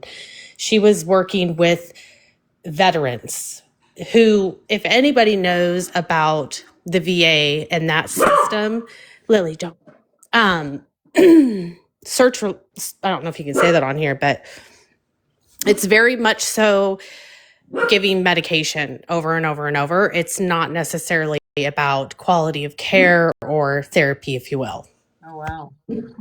See, we don't even have a VA here. We have You don't nothing. have It's something just- that Nope. handles your veterans. Nope. Oh wow. Absolutely nothing. I mean, I have had, because I've got CPT PTSD due to incidents that happened when I was serving. I did have very extensive therapy for a long time, way longer than lots of other people. Well, thank you for your service. Even though it wasn't here in the States, it's still Yes, service. thank you. Need all of you all over the world. But yeah, so. no, I mean, I know the VA has its flaws, but at least there is a specialised I'm agency. shocked to hear that the UK doesn't have specialized medicine for their veterans, or I don't know what y'all call them over there, but you know, No, yeah. that's too bad. I mean, we are lucky to have that here, even though again, I think it's flawed. I work with a lot of veterans too, and you know that it could be worse, I guess, and we are lucky to have the services that we do for our veterans. Even though again, I do think there is a huge discrepancy, though, in the way that medical professionals operate in the UK versus USA. I don't think our medical professionals, I'm just talking about my experience, aren't very keen to pill pop. The good doctors, actually. And we have more, in the UK. We even have something called a social prescriber, by the way. I don't know if you have that in America. That's someone who's not medically trained, but they are actually helping people access resources and groups and charities to help them. It's a alternative or another pathway that they join with therapy. So, for example, if they happen to think you're quite high functioning, or for example, you have a very, let's just say a job where the pills will actually make you groggy, or you've got children, they will be very, very careful as to how they medicate you, because to some extent medicating is also stripping that person of agency, because they always, again, I'd be keen to find out, they'll always talk about the side effects. And I've been in times, I lead a very stressful, hugely traumatic life. I've got CTPSD as well. Yeah. They wouldn't put me on any medication. Yay, we're in the same club. Yeah, they wouldn't put me on the medication because, do you know what it is? Their thinking is you're suffering trauma, and that's external. And if it's external, it's focusing on the external rather than just giving you medication, because how does that help if you want to lead a fully functioning life? Yeah. Hey, So Jen, I'm sorry. I just want to tell you, I let Jody on panel. She is an ICU nurse, and she was in forensic science as well. Oh, good. Welcome up, Jody. Hello. I'm also UK based. Hi, Jody. Hello. We're taking over. Make America Great Britain again. Well, late nighters. Please don't all come for me.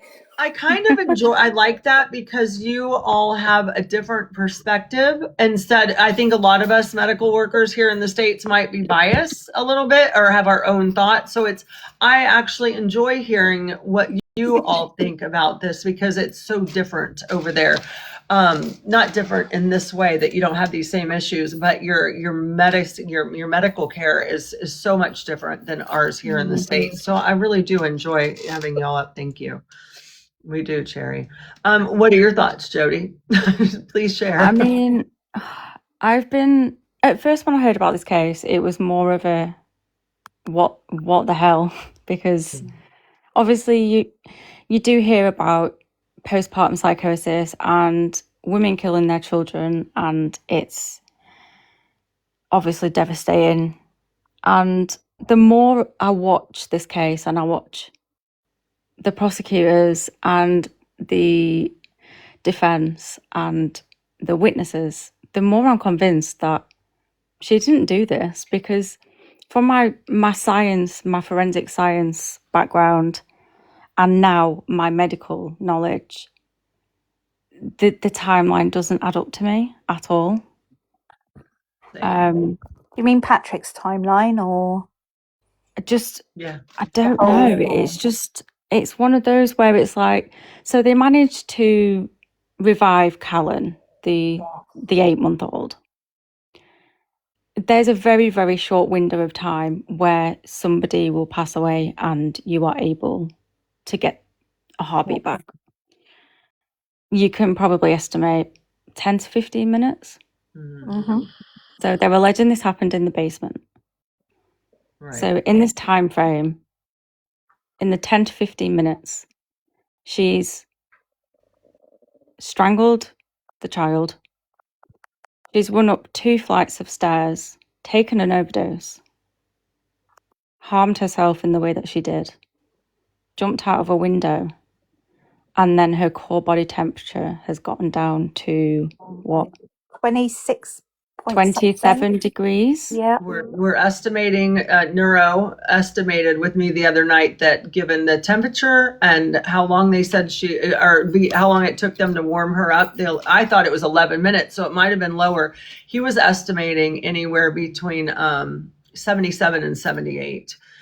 So, which is unheard of. It just No. went in 15 Like, minutes. I work- When I was in the army and I was a medic and we took someone off Mount Snowdon and he'd been there for almost 9 hours and his temperature was not that low. No. Exactly. It just And you wouldn't can happen. add in spinal injuries, blood loss Yes, but that as doesn't. contributing factors. However, there's no way. It's scientifically not possible. It just He doesn't. was out there for much longer. And then Patrick says that she spoke to him Yeah. with a C1 fracture Yeah.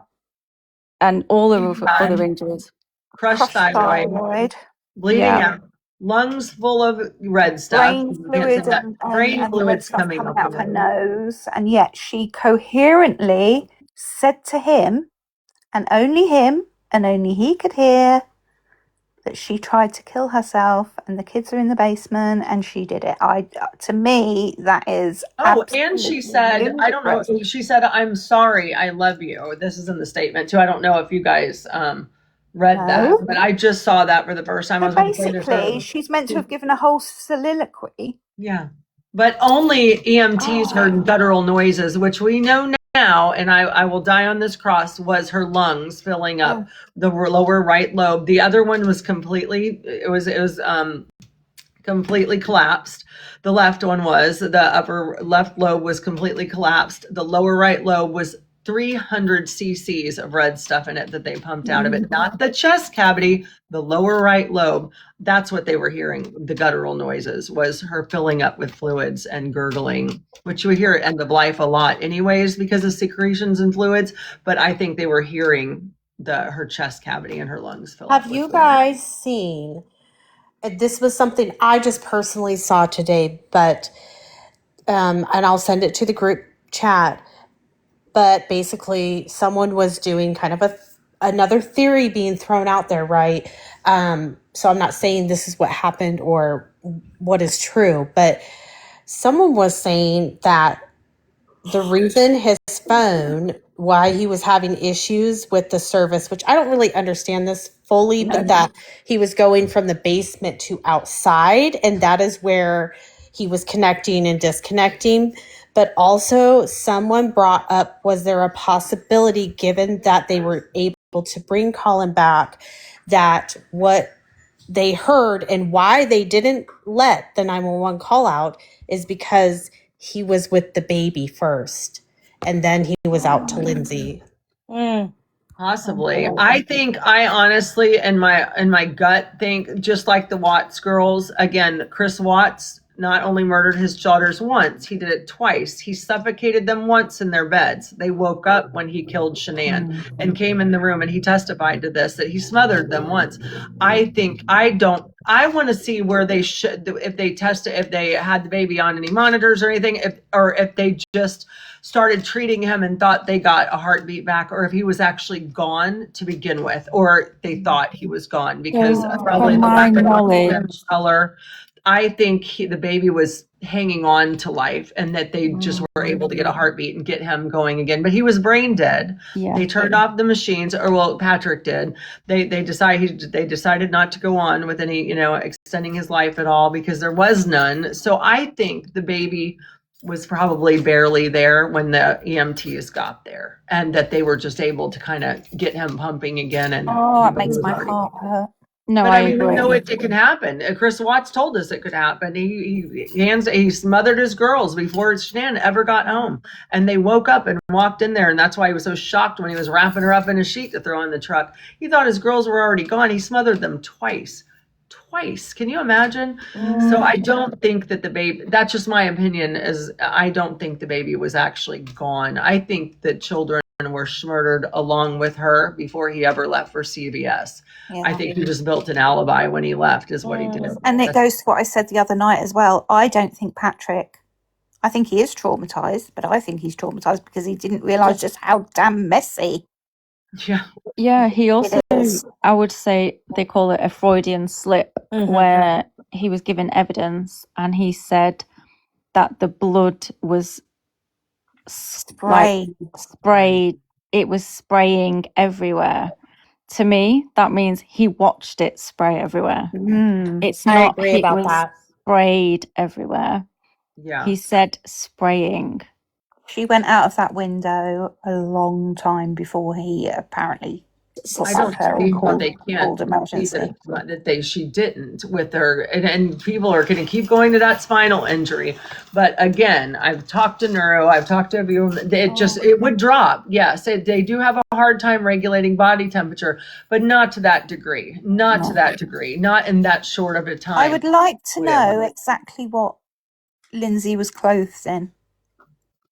If she had a sweatshirt on, or if she had Yeah, a that's one thing t-shirt we haven't on. heard. Let me See, check. this is the thing, even in Hold on. ICU, He said one of the kids was hanging on the bedroom. I did hear yeah. something about that today, but I don't know if he meant like they were, because they had something around their neck, or if it was just the way they heard. I heard that it was the way it came through the radios that it sounded like that, but it wasn't actually said like that. But I don't know. We can look it up for sure. What was I just looking Because up? I forgot. What I know Lindsay that was dressed in. Oh, what she Reddington had on. What did Lindsay? That's right. What did she have on? Let's look. Reddington made a point, didn't he, of persistently saying to Patrick about something hanging on the wall. Yes, he said it a lot of times, and he really Because the pictures emphasized. were hung with twine. And Mm, he hung looked them. right into Patrick's eyes as he kept saying yeah, they were hanging on the wall, weren't they? yeah. There's something in that, I think. And he said, and he knows that he hung them. So he tied those knots. He's going to put those knots together. I'm telling you, he's dropping breadcrumbs for us. I mean, I know he is. Hold on. After the killings, toxicology testified, her blood tested positive for several. Okay. Let me see what we have in my phone. There's something about the Apple Watch as well. Yeah. So is one of the theories then that it wasn't Lindsay? Is it that I'd like to hear from people saying what theories have they heard that could explain all the anomalies and the holes? Is it that he did away with some of the kids first, or pushed Lindsay? Because don't forget the bed as well. I think he medicated her first. Okay. So that she was compliant and docile and wouldn't give him any trouble. Also, the neighbor had reported, and the neighbor, Bianca, she was giving her son a bath, and so just was one of those things. She was in the second story and was getting him into the bath and whatnot, and just happened to look up and go, why is their bedroom window open? And that was the report that she gave to the police when they came to get her camera footage from her home. Not that her camera footage wasn't necessarily, I don't believe, on the Clancy's house, but you have to realize this is wintertime, so there's not a lot of foliage on the trees. And she was able to see, and she thought, why in the world is their window open? It's so cold outside. And that was before Patrick left to the store. Right. She had on a robe and pajamas. So she had on a pair of pajamas in the wintertime and a robe when they found her. So she wasn't laying there in a tank top and boxer shorts or something and she was in pajamas so the fact and a that robe. she had a robe on as well was over her pajamas. No. Yeah. We That's wouldn't what have got she that had. cold. No. Pajamas and a robe. So In 15 minutes in a ICU, robe. we do temperature, like internal temperature control. So we will connect up lines to a central line in a patient's neck and physically cool a patient by circulating cold water around their body. Right. Even that takes time. Yeah. And you have to do it slowly when you warm them up as well, as you know. So if she was 82 at the second hospital, this is what we were told this morning. I still think it's the first, but I'll go with the second. That was But I probably thought it was 11 70s. minutes. That's how we came up with the 78, 77 body temp on scene, because they had already been warming her with saline and, you know, the bear blanket and all that good kind of stuff for 11 minutes is what I thought. And the neuro came up with 78, 77 on scene. So to be that cold Yeah. in a robe and pajamas, y'all, with a robe. Hold on. Y'all keep talking. I got to answer this work text. Keep talking. This is my life. Sorry. You would have to be exposed for hours and hours, even Yes, with but active bleeding, a yeah. I spinal know cord that they do injury. all contribute to her temperature regulation and you know, possible brain damage as well. With is it the hypothalamus that controls temperature? I cannot Yes. remember for the life of me. Yes. Yeah, it doesn't fit. It doesn't fit. Either. It doesn't. And again, I want to go back to that she's an ER nurse. There are so many ways that she tried to hurt herself. You know this, Jody. Tell me you couldn't walk in the kitchen right now and without any pain end your life in under 2 minutes if you hit a But certain that's what I heart rate. mean. And why would a experienced nurse feel the need to crush tablets to put them in a drink of lemonade? Exactly, and especially when Right. that drink contains citric acid. And Yeah. do this wrong. Do this wrong. When you No. know we could do that in 2 minutes and be gone, just Yep. gone. I mean, you know, we could Yeah. bleed out in 2 minutes and never, nobody would have a shot at bringing us back. No. Like that. Why would it take all, and then jump out the window and then you know what I mean? Like this is this is panic to somebody that doesn't know how to unalive somebody and that is frantically trying anything he can think of in the moment to make this happen. And the cuts on her, another EMT, remember this the other night, guys? He said, this is somebody who wasn't used to cutting. It takes a special kind of person to cut and see the red stuff, to see skin cut open. It's hesitation on her neck. You can see by the one bigger one here and then the little scrapes, like he didn't know what to do. That's somebody who doesn't know, because I promise you, if it were me, I could do it in about 10 seconds. You know what I mean? Like we cut no about 500 times. Like it's going to be done. Jody, And then I'm the sure Google you can do the same searches as thing. well for like the methods of how to do that. Right. There were Google searches done prior. Yeah, he brought that Yeah, up we the other have day. agreed that they can cause significant temperature drop, but not that significantly, not in 15 minutes. No, It not is in that time frame. absolutely impossible. Yeah, I agree with what you're saying, Hobby Farm. All of those things absolutely do contribute to hypothermia. I mean, she But- was what, 26, 27 degrees Celsius? Yeah, Which yeah. is, like I say, the guy that we took off Mount Snowdon wasn't that cold. No. Well, one of the people on one of the chats the other day, they had done a hike on Mount Everest.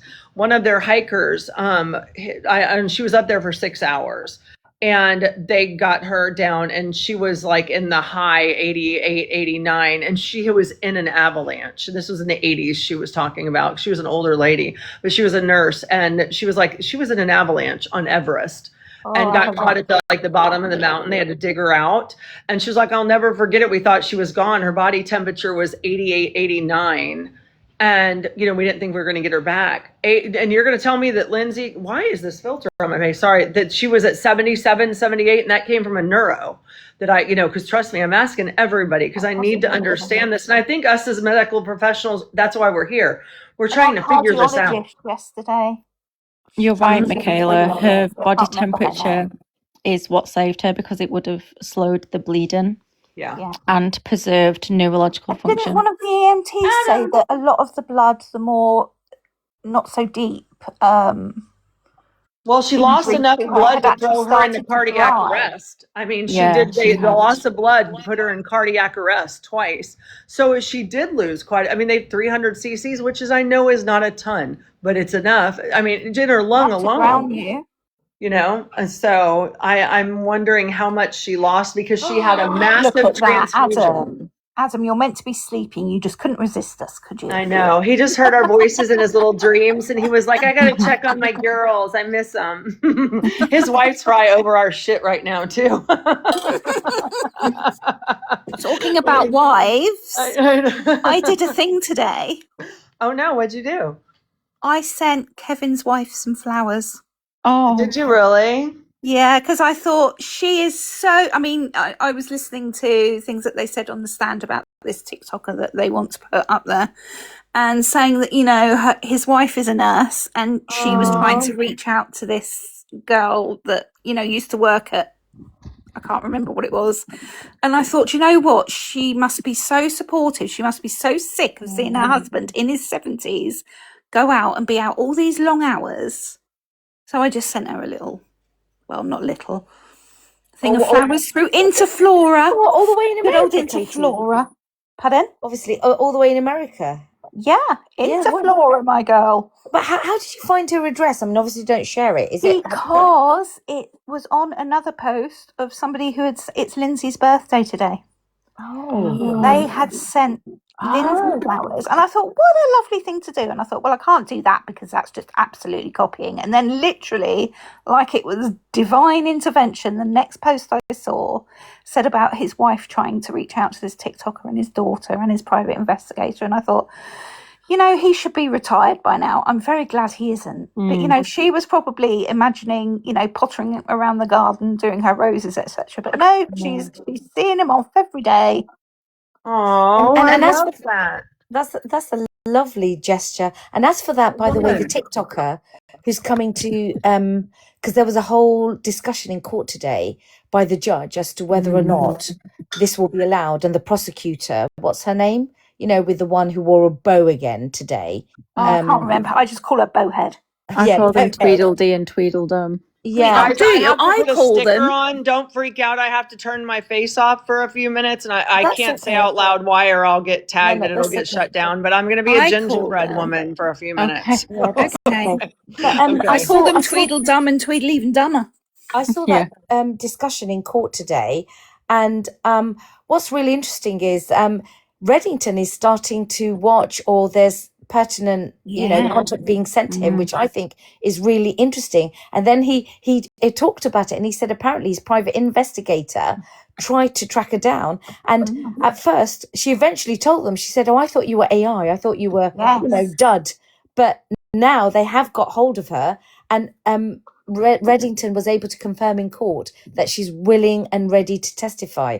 The other thing I was going to say is, do you know, if Lindsay had not survived, this would have been a perfect murder. Yeah. Exactly. I think that's what he planned on it to be, was the perfect, and he almost got away with it. If Hello, TikTok Germany. and Reddington wouldn't have been there, I believe he would have. Hello, Me too. Germany. I agree. Sorry about the gingerbread filter, but it's a must right now. So Yeah. Tell you what, Kevin had better not having pretend an Emil that is was here. quite boiling. So, sorry, Emil. I don't know if you're in here because he follows me. He's a lovely MUA. Just to let you know, he's a Brit, young lad. Emil, have you checked out Lindsay Clancy's awful trial? We can talk about it later. Anyway, just a quick hello. Sorry. You didn't know her age. I think you guys are bringing all the Brits over with We you, are and I love sorry. that. Thank Is you. that okay?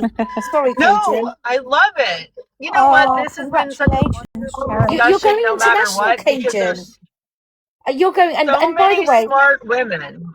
well, I just also want to say, I think it's time to say big applause to Cajun. Cajun, can I tell you, I tried to join a few other lives.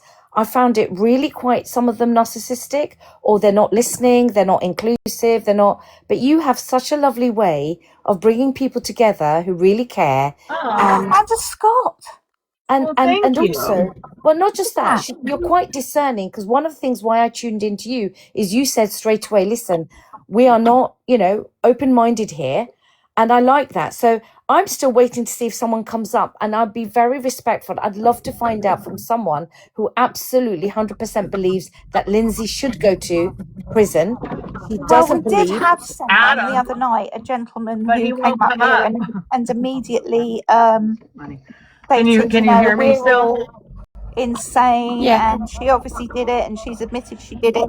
And then we said to him, are you actually watching the trial? And he said no. Oh, that's it. I was there when Okay. Cajun said, have you actually read it? Or you just, Yeah. because he sounded very angry. And then she said, go away and read up and then come back. And he hasn't Can been I back tell you since. guys? I will say, me and Jen, we talk on the phone daily. We have like coffee meets, and we've been friends for a long time and I absolutely adore her. But let me tell you, like the last couple of days when we've had you ladies on panel, like her and I both are like, we love this. Like there's no drama. It's just real talk and everybody's allowed to their opinion. So we absolutely love all of you guys, even the chat. Oh, I feel like it's important debates to be It's having though, been so nice especially having now. educated conversation. Huh? J. And PB&J had come into the chat and she was very kind of like dismissive of some of the things we were talking about, and she was a bit hot under the collar, and then that was very frustrating for Cajun, and we invited her up, and actually she ended up being a really valuable you know, We did. addition. And I love that. That's And what I wanted. Yeah, she cooled came up and down. She changed our mind. Yeah, she did. Yeah. It was wonderful. So yeah, it was great. Great example of the panel. And have you noticed as well that if you are on the opposing side to what I believe most Again, of us of are, course, the personal things that, you know, delusional, I can see now that Harvey's written, disgusting, that other guy, I can't remember his name now, he was up here a little while ago saying that we were all disgusting, etc. I don't see any of that coming from pro-Lindsay people. That level of malevolence, if you like, you know, what if you have to do making personal comments like that, then I think your argument is already lost. I tell you what I don't like. I don't like people criticizing those of us who are looking at holes immediately going for the whole, oh, you hate men. Because I've been leaving You a have few been comments. respectful, Adam. I wasn't including you. I'm so sorry. I hope Someone you said didn't- to me, "Do you really hate children?" Which was an extraordinary comment to say. Yeah. I've had Yeah, that as well. I had that they were tonight. muted. After like the third time of them saying it, I muted them. Thank you, Jen. Yeah. I also See, got this a private DM that was calling me a psychopath.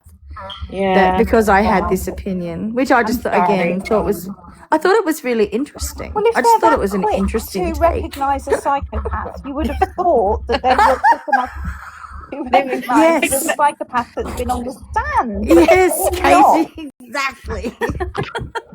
But it's I one think of that's those why I things where enjoy like Adam, because he doesn't agree with any of us, and he's been respectful. He states his piece, and he's been respectful. Yeah. And I think that's why I like to have him in the chat, because Honestly, I think you we're know, all and kinds and of he's like a big man. sistering Adam at this point. We're big sistering Adam at We're this gonna win point. him over. Really are. We're Adam's big sisters because I love to give him shit now. Oh, I've got to be honest. I'm making Adam a sock stir fry. So he said he was going to eat a sock if he was wrong. So. So But I somebody's have saying to. somebody's saying that Yeah. Patrick shows clear signs of APSD. Tash Noir, what does that mean? APSD? Arsehole and psychopath. What does that mean? APSD? I've never heard that APSD. is it No, like no. something No, whole, psychopath no. A crushed spectrum thyroid disorder? absolutely Okay, cannot maybe be they're both both somewhere else. That's more of an internal thing. Antisocial personality The disorder. crushed thyroid Oh, business ASD. with That makes more sense. Thanks, Terry. the I crushed don't think thyroid he's thing got hasn't antisocial actually personality disorder because he seems to do quite well in groups, especially those that are admiring of him. We came up with a theory. I don't know if it's been discussed again. We came up with a theory about the fact that when Patrick came home, he took his shoes off, and so he should have been in his socks when he was outside with Lindsay. And we did come up with a theory that, you know, potentially when he came home and found that she wasn't gone, that he could have stood on her throat. And I had thought he's probably stood on her throat, but I dismissed it because I assumed it would leave boot marks or shoe marks. But if he had a sock on, that would explain a crushed thyroid. And that is a very out there statement. So obviously these are just theories we're chucking around because we still have not determined whether, you know, even though we have our strong ideas. And this is where it's difficult because if she's admitted to trying to unalive herself, that would have prevented a investigation into someone assaulting her. Yeah, I think my personal opinion, the crushed thyroid, it only makes sense that someone grabbed her from behind and held her, because it really only takes 4 pounds of pressure to do that. Yeah. That's just my opinion. She somehow And had then you to, hold a choke hold too long and you go into the right. deeper hold. Hence And yeah, maybe why she because was a dead weight going out of that window. I don't see her cutting there, crushing it, and I don't even see the fall crushing it. But what can crush it is being in that chokehold. So I don't know. I mean, that's just If we my look at opinion. the red stuff stains on the floor, the indication is that that's been done in front of the mirror. Now, there's one pile where she would have been stationary because it's just a pile. It's a quite like a, I don't know, a bread and butter plate size portion in the carpet that's soaked in. The other side is drip. So, you know, she's been in one spot and it's just drip, drip, drip, drip, drip, drip, dripped.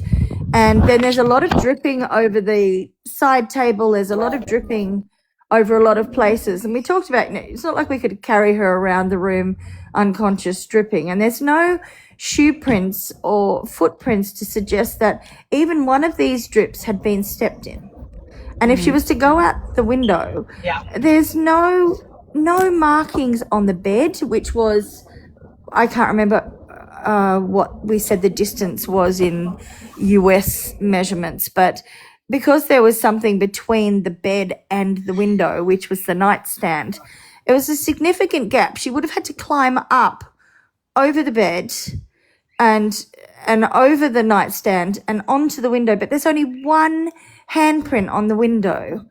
And so even how Do you did think she... he used that window because the other window would have gotten caught on the camera? Because there was another window not blocked by the bed. Why would she move the bed and jump out of that window? And unless it was because he thought the camera would not catch it. No, because Or I maybe the had camera would catch it. I don't know. yeah, I heard this theory that also if she was medicated, the body becomes quite heavy, and therefore Right. the theory is that Patrick would have moved the bed to transport her, you know, medicated body to then push her out the window. We would expect to see blood on the sheets if that were the case. Because this is what I mean, the blood markings in the room are not consistent of any of the methods to get her out the window. The only thing we have is a handprint on the windowsill.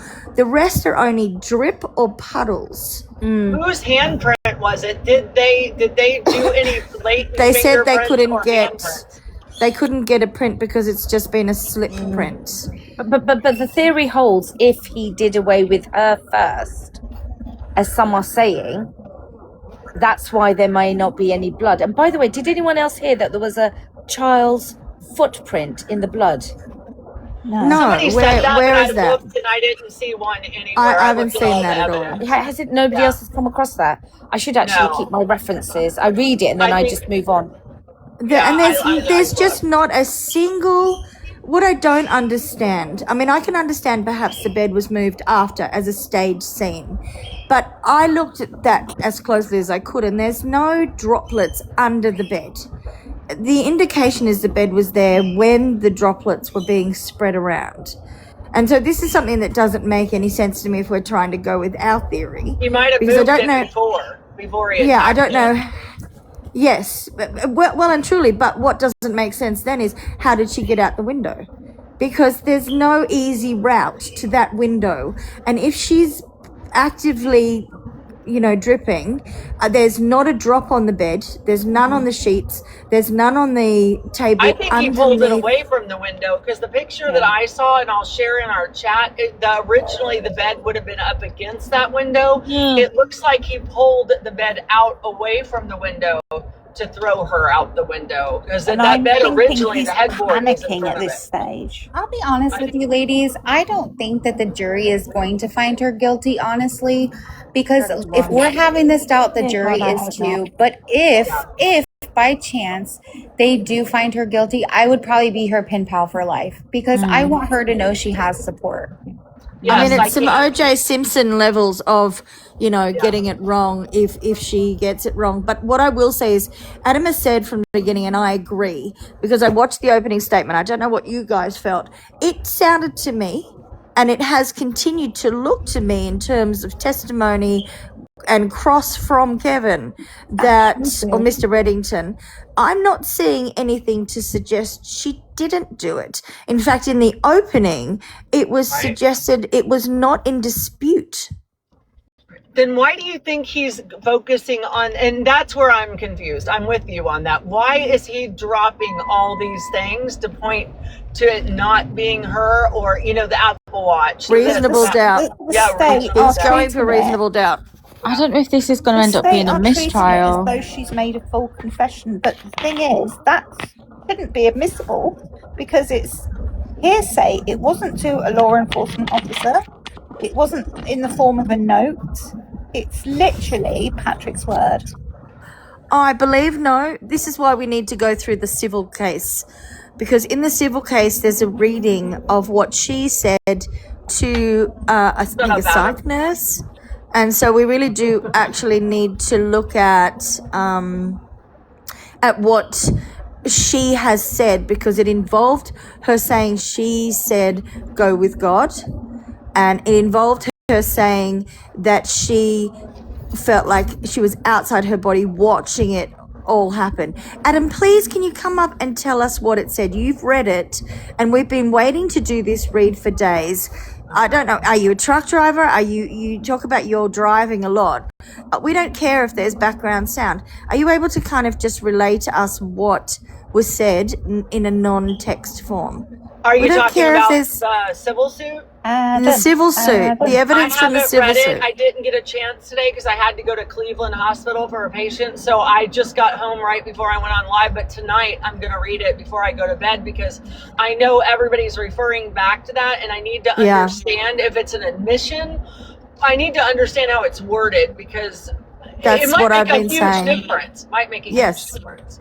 And I think actually we need to do it on the panel, like actually read it here and discuss it as we go. I'm going to highlight that. I was going to do the key things and highlight it. And Adam, you're more than welcome to come up and help if you'd like. I want the facts. I don't want to just throw shit out here against the wall and see if it sticks. Like I want to know I came here thinking she was guilty. It was their evidence that made me think she wasn't, so maybe we're wrong. Is there another? Hey guys, do you reckon we could solve the problem as to why Adam constantly physically can't come on the panel? Let's try and get our thinking caps on. He's a His truck wife driver. probably He's thinks missing we're teeth. Absolutely insane. He says his voice is gone. He's So his lost face, I his think voice. Another maybe liar. he's a movie star and we would know his voice. Maybe it's Brad Pitt and we don't know it. Or maybe that's Adam, even though he says he's in the UK, is actually Patrick. Is he? I was just thinking that maybe it's Patrick, and I thought there's no way I'm going to voice that out loud because Wait, we're in a Or maybe group it's chat. Patrick's I friend. think I'm even more nuts than you think I am already. We're in a group chat with Patrick. Or maybe it's Hi, Patrick's Kirsten. new wife. Oh, Can I just ask, when did Reddington join? Because the other thing is, who was representing Lindsay in the aftermath of the Driving. Does He anyone know? was, because he was in the civil case in the beginning. I'm sure it was Reddington. Was he there right from the very beginning? I think so, because he was in the civil case. Correct me if I'm wrong, Adam, because you've read it all, even though you're mute and unable to come on a live ever. With an a Russian accent. Best friends with Patrick. Adam, our mystery member. How many more days are left of the trial, and when do you think we'll get the verdict? they don't have a strict end date. It's as long as it takes, apparently. Yeah, but it can't be 2 Adam's been a months. good sport. They will have allocated some time. No? I feel I feel They like it said just roughly goes on. 5 weeks. Okay. I think they said that's roughly 5 weeks, but I mean, a lot of cases go way over that, particularly when they're this complex. My main concern, really, sort of things that don't make sense to me, if I'm trying to lean in this direction, is stuff like the blood droplet kind of distribution. How did she get out the window? If there's no other markings, and then things like the direction that defense is going, what his opening statements were. I felt a little sort of defeated when we're just continually going towards the insanity plea. But I think he's also highlighting here she's honest, and she was very forthcoming, and she was loved, and she was a beautiful mum, and she's the one hanging pictures on the wall, and she's the one doing 24/7 care. She's the one doing all the work in spite of feeling terrible. Of them each day. Adam, if I put you in the big box and you didn't have to show your face, would you come up and read us that? Since you're pulling it up right now, would you come on panel and read it to us so that we knew what you were referring to? I mean, you can change your voice, you can do whatever you want. Like, He said he doesn't have a voice, so he has a Russian accent. You could even be a Brummy or a Mongolian, and I promise I'm I won't joking. even Oh, take that's the sexy. meeting. That would have been fun. Now I'm Yeah. interested. He's a troll. He's been paid for, and he's just here to be an agitator. Patrick. He's going to come up here Yeah, and he's catch like us all pro out. Patrick propaganda bot boy.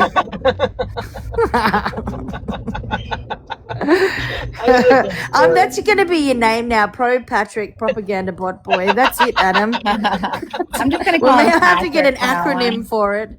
At least you guys are being funny. Came in our chat today and Boots just nailed him. She was like, and I don't want to hear any of your shit. Yeah. I oh, think God. Boots has gone through something very recently. Yeah.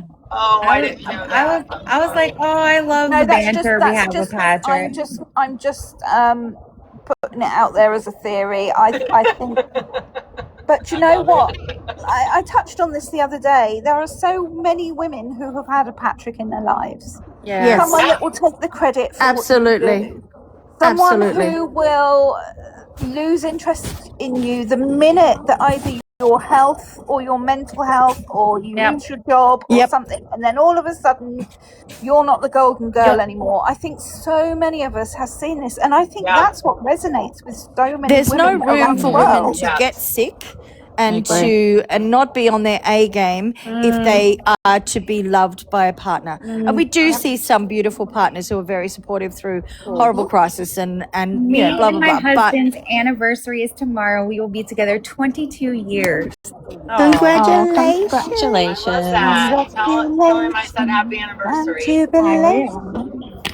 I love that. But it's, it's not common. I mean, it's more common that these abusers exist. And we're not talking about physical abuse. We're talking about neglect and, mental abuse and all those things that, aren't physical. And it happens so often. Many men don't leave a relationship until they have someone else lined up. Yep, you're right. And they will annihilate their families for another piece of tunnel. They will. To save their own image. I mean, and if you think about how loved she was, she'd also just had a baby. Imagine if he'd said to his parents, Patrick had said to his mum and dad, who loved her, I've decided I'm going to abandon her with the 3 children, and because she's in a mental health crisis and it's really boring and it's cramping my sailing style, and I'm going to, shack up with my side piece. Right. It's not going to look good. So what if we just weaponize her mental health crisis and probably depression that he's so emotionally absent from her, and blame her for it all. The huge signs he makes, the eye rolling he does. Yes. How dare you question me, Anne? Or ruffling Can't his you hands. see I'm the victim here, Yeah, Anne? ruffling his hands through his hairs, or you know what, that Kubrick stare that he does, looking down at the, and I think the other thing is a lot of these men who annihilate their families, they may be men, but they were never equipped to be husbands or fathers. Right. They're little boys. And I just wanted to say, actually, I've been searching and looking up other stories of not women, men who annihilated their family. So everyone knows, obviously, we talk about Chris Watts. One of the most disturbing stories, and I'll find it next time I come up, okay? I have to go and research it. There was a man in Ireland. It's one of the most brutal stories I've ever heard in my life. And this is what I'm talking about. They play the long game. They all have one thing in common. They get married. They pick these vibrant, beautiful women. Yeah. Yeah. Right? Because they're not stupid. They're not thick. And I'm not Yeah, saying they it, ride the coattails of these extraordinary women. exactly. part So of the they ego grab thing, them. isn't it? But then what's happening is it's not within year 1 or 2 or 3. This is when they have longevity. They've been turning up for Father's Day, Mother's Day. And then going back to this Irishman, I wish I could find it. If somebody has time, because I wish I had a second device. I'm going to get a second device so I can research it. This man, I think it was in 2019, after I think 15 years. Wow. 15 years, annihilated 2 of his little boys. And he was an Irishman. And then he ended up analyzing himself, which I found really interesting. Now, he didn't have a side piece, by the way, right? But he did leave a note. And this is what chilled me to the bone, because he first of all went and unalived the mother first and went up and did his little boys who had gone to sleep. But he left a note. Yeah, I'll find it for you. It's fascinating. It's horrific. He left a note saying, "Are you ready for this, girls?" And boy, Adam, he had always felt like this. Wow. Wow. That's funny that you say that. The man who remember, he's on trial, he's on trial now, and he, with a pew hunted down his kids in a cornfield a few years ago. Yeah. And did them all. And he said the same thing. He said, I had been having these thoughts since the day they were born, and I knew it would kill her. That's why I killed them. And it's like, what? But Keisha, what's really interesting? Statistic. How many men resent their children? Yes. And what I'm saying, what's really interesting is none of them have any episodes like Lindsay asking for help. I'm having a psychotic breakdown. Almost like It's all done flip, in secret. A switch flips, okay? And I'm going to share, I'm a willing bachelorette, right? I don't think it is fortunate that I turned down 6 marriage proposals, yeah? I am always looking for the killer. I know it sounds really depressing. I'm really sorry, but I look at statistics. It's just realistic. Yeah? It is, exactly, because you just don't know what you're bringing home. They have this, when I say they, by the way, yes, we know it's not all men, but it is always often men, isn't it? Yeah? What I'm saying is there's almost like this innate switch that suddenly flips. And my question is, I think it was always there. Yes. It doesn't get, it suddenly doesn't Well, I happen. think if they're a sociopath, they're masking. Yes. And they have no empathy, and they have no true bonds with other people, including their children. I think what's most frightening about family annihilators in general is that no one sees it coming. They're highly masked, and internally they're resentful. They don't like the situation. They're painted into a corner. And how they many really men? don't know how to get out of it, and then they just do it. I really want to add to what you're saying. That starts at childhood, just FYI. So you see the lack of empathy, you see those signs. We did see that with Patrick too, Cherry. You're right. And, you see the signs, and I'm not going to say how I see the signs, but I see the signs. And what are the signs? It is very hard, even when you have a young child that is showing those signs, to fix that. There's no fixing it. No, you're right. I know. There is no fixing it. And Jen kind of knows my situation and what I'm going through as a foster parent. And it doesn't matter how much you love them, how much you care for them.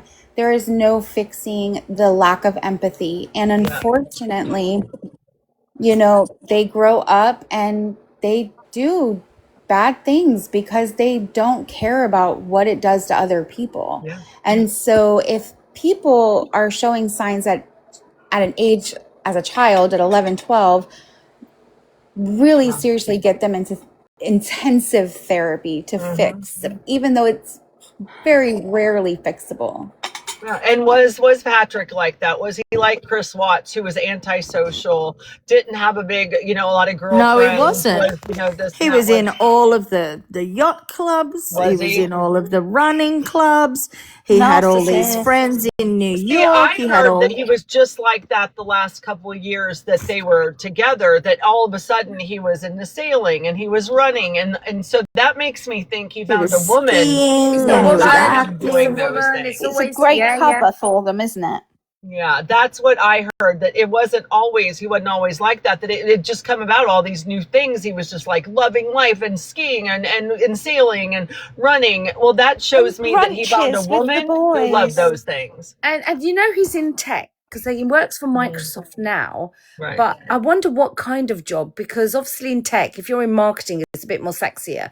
But is he a coder? What is he? So Is he a my consultant? so my husband has a bachelor in technology, and he can pretty much. So when you do tech, you can pretty much do everything that it comes with tech.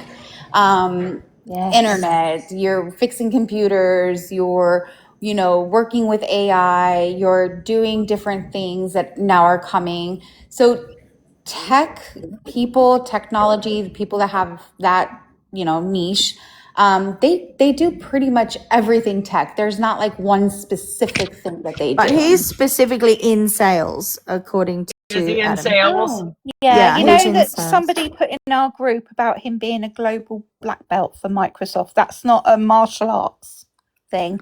That is a specific job title, if you like, for a Logistics particular and role in AI. Yeah, and Microsoft. so if he's in logistics and AI, he knows a lot about technology. My husband is actually working with AI right now, and he knows a lot. Like he can do a lot of things with computers. He can change my number to his number, and if Or maybe anybody mask like IP it's addresses and crazy. things like that the average Yes. person would not. So maybe did Patrick avail certain tech skills to cover up the anomalies that we're spotting? Like the whole, but there's no Wi-Fi, but then suddenly there is. Then, there's another argument that some people are saying that he could have even hacked into his wife. I know it's maybe that's a bit far-fetched, but I'd be interested to see what is possible that Right. is believable. And also with the fact regard that to he is a salesman. Mm. I mean, Also, I he don't know would about you, but whenever I hear the word salesman, I just instantly come up with an egotistical. But also don't let tech people like fool you either. Like they can look up your IP address in a matter of Oh, yeah. seconds, Oh, I and know. they know if you have a VPN. Like my house has a VPN. That So way does mine. on the internet, because I'm in the crazy true crime world, they can't see where I'm coming from, even though I don't do anything stupid. However, there are people that do. And if they don't like your opinion, well, they want to call CPS on you, they want to SWAT you, they want a wellness check on you, just because they don't like your opinion. So we did a VPN, but tech people know how to find IPs very quickly, no matter what you're doing in IP, because see, getting into IT, you have to go through all of those studies. So you learn all of those Yeah. things. My daughter's actually, she's in the UK, obviously, but she's actually a head of IT for an American firm. And it's quite funny. I mean, she has to do ongoing education and ongoing courses and all the rest of it. So, yeah, I mean, the IT is changing so swiftly that you have to, if you're in a position in IT, you have to keep doing it. I mean, I would think even though Patrick, I mean, I refer to him as a tech guru because I think he probably knows a lot more. I believe it was sent from my iPhone. Mate, you know exactly where that was sent from. That's what made it more interesting now that I know he's in tech. Who would think that on the day that his children were massacred? Ooh, was it my Surface Pro? And the cameras weren't working, apparently. Yes. That's very strange. That in a house. Now, in When you look in at the terms of house those layout- cameras and what we saw on the Good night, the actual Jodie. mobile Jodie. phone was that Adam, I just do not. I've changed things to black and white, and I have tried to see what you're seeing, and I just can't see anything but outside and downstairs. I can literally see their wedding photo on the wall, and I can see the chair and the barbecue on the balcony. I don't Yes. know what you're looking at. It makes no sense to me. So I did look, and I tried to be super objective. And the other thing I tried to do today, through this, because I'm in Australia, so I'm on a different time span, so excuse the day and night Sorry, referencing. Shane, what time is it there with where you It's currently 11 a.m. Oh my goodness. Oh, you're like a whole day ahead of us. Oh. Yeah, I am ahead you're of living you. in the That's why we future, had the aren't you, best Shane? fireworks, because everyone sees them first. It's Wednesday for Shane. Yeah. So yeah, look, I think I can't remember what I was saying because I don't remember. Anyway, there we go. I can't remember. I'm sorry, Go I on. totally interrupted you. But Oh, that's when you good. look at, I'm when you sorry. look at Lindsay and Patrick's house that they shared, you know for a fact that that is the kind of place that would be equipped with high tech, with him being in town. Yes. So Well, what happened ask to all the Adam. We all footage? know Adam is Patrick, so just ask Adam. Patrick, come on, tell us what's What going happened? on. Yeah, what Patrick, happened what to all did the you do to footage? disable the cameras? Because surely Why did you say Reddington the would have Wi-Fi kept was it. out? Because the cameras weren't disabled. We've all seen on his screen, which he, Patrick, politely says he has a right to disagree with us. He said what's on his screen is a chat. It's a chat thread, and he's scrolling from the home screen of an iPhone into a text chat thread. So That's that that, is that's a really good point, Michaela. You're saying, was Patrick checking the cameras at 3V? Because obviously you can he carry was. access. He was. So I wonder if that's when, because I keep coming back to the timing of all of this was done in under an hour. It requires Yeah. Lindsay to be some kind of I'm sorry to say this, Marvel superhero that the world has never seen. Right. Yeah? Whizzing around the house. Then he also has time. Because don't forget, not only did she unalive and do away with 3, she also unalived herself. He went and did errands. He came back. And then the other thing is, I need someone to do a timeline of his exact movements from the moment he left Oh, the that's been house. done. That's been done. Yeah, I'd be really intrigued because he seems to be, to me, running around in and out the house, all over the place, up on the second floor. Then he's down at the basement. Then he's saying that the 3 kids, am I right in thinking they were not found together all together? One of the child was a bit separate. You know, one thing that I keep telling myself is if she is found guilty, okay, first I would feel terrible for those babies and her. And I think that the next conversation is how do we stop this from happening again? How do we stop women begging for help but being too thank you, scared to ask Devon. for help? So I think I don't think, if we look at the Epstein, I can't say that word, but the files. Yes. If we take that as an example of, how do we stop this? We literally have all the powers that be within the White House preventing the release of critical documentation that is within the FBI of acknowledging these girls who they have seen in photos, who they have heard their testimony, who it is proven in, video evidence.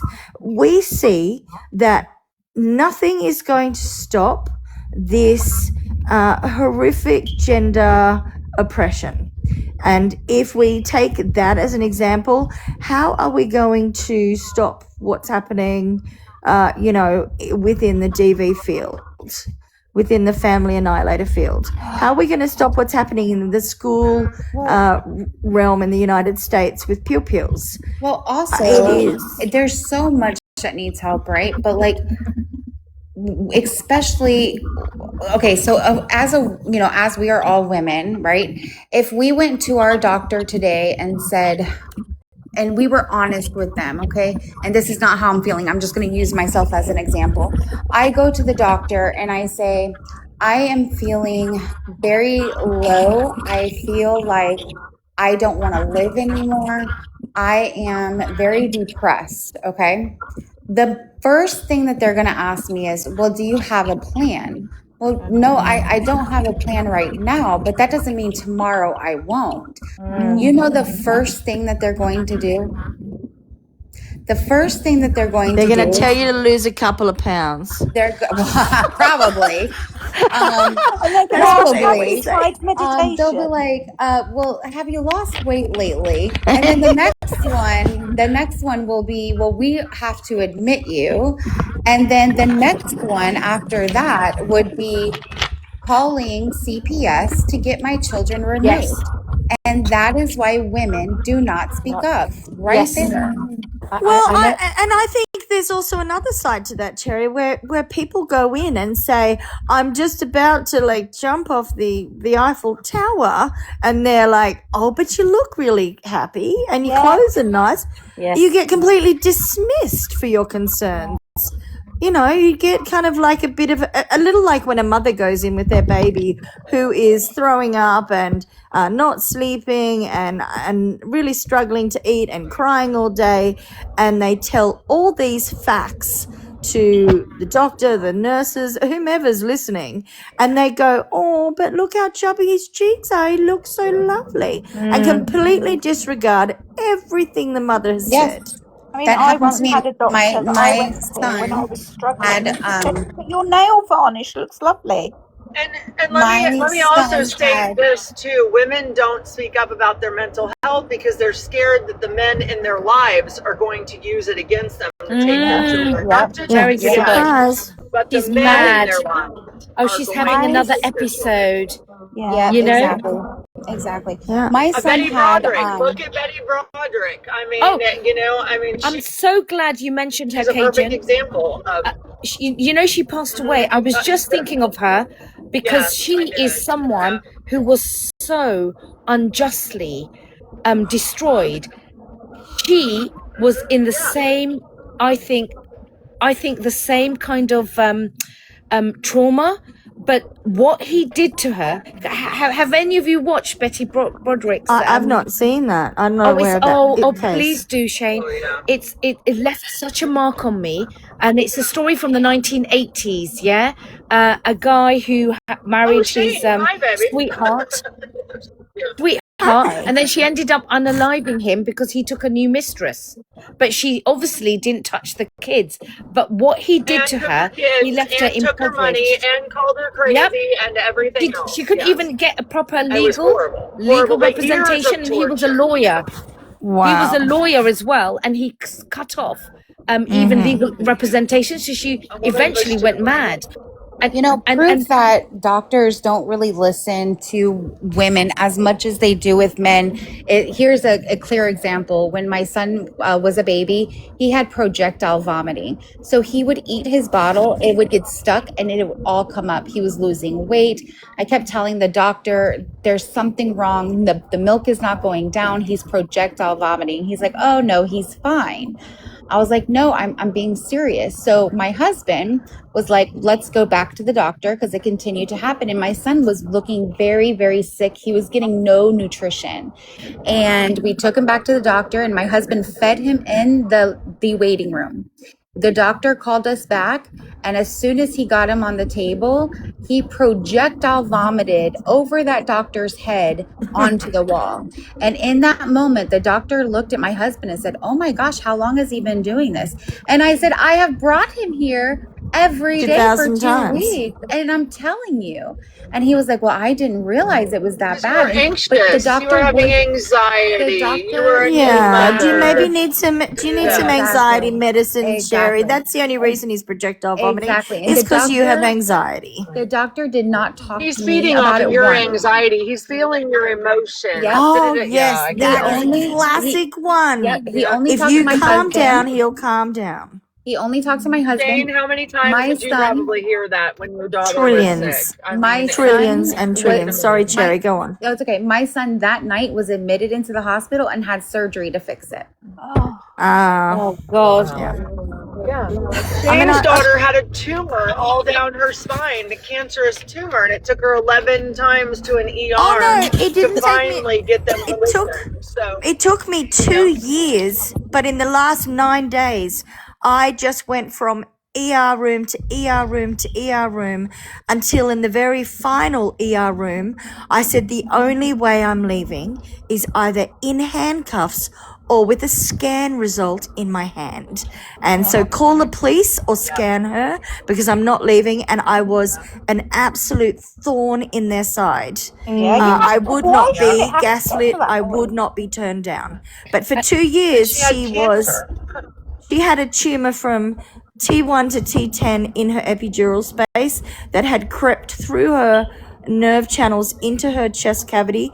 It had wrapped around the inner back lining of her rib cage from T1 to T10. It had then grown out into a mass into her chest, and it had wrapped around her descending aorta, and then it had also attached to her esophagus above. And I was told over and over and over I was anxious. And I kept saying, I'm anxious because I've worked in this industry for 20 years and I have never seen a presentation like this unless it's spina bifida, unless we have some kind of, and they're like, well, what do you think's happened? I put one finger up in the air and I said, I don't know what's happened, but this is her spine. And then I pushed it in the middle with my other finger on a perpendicular. And I said, and that's what's happening to it. And they were like, oh, you know, and then they gave me the Edinburgh scale test. And they said, what's the worst thing you can imagine happening? And I said, someone very soon is going to tell me she might die. I was correct about every single intuitive understanding of my observations of my child. And I was dismissed right until the last moment. But do you know And I what? had a woman come over to me. Her name was Dr. Savinch, and she came over. I was getting eye rolled and berated by this one particular doctor, and she stepped in and said, do you mind if I take it? And he said, threw his hands up and he went, be my guest. I've seen her so many times this week. And she sat, she listened, and she looked for, I would say, micro expressions within my daughter's body. It was things like she was 2 years old at this time, and a child would normally, you know how they're very good at just jumping onto their feet and standing up.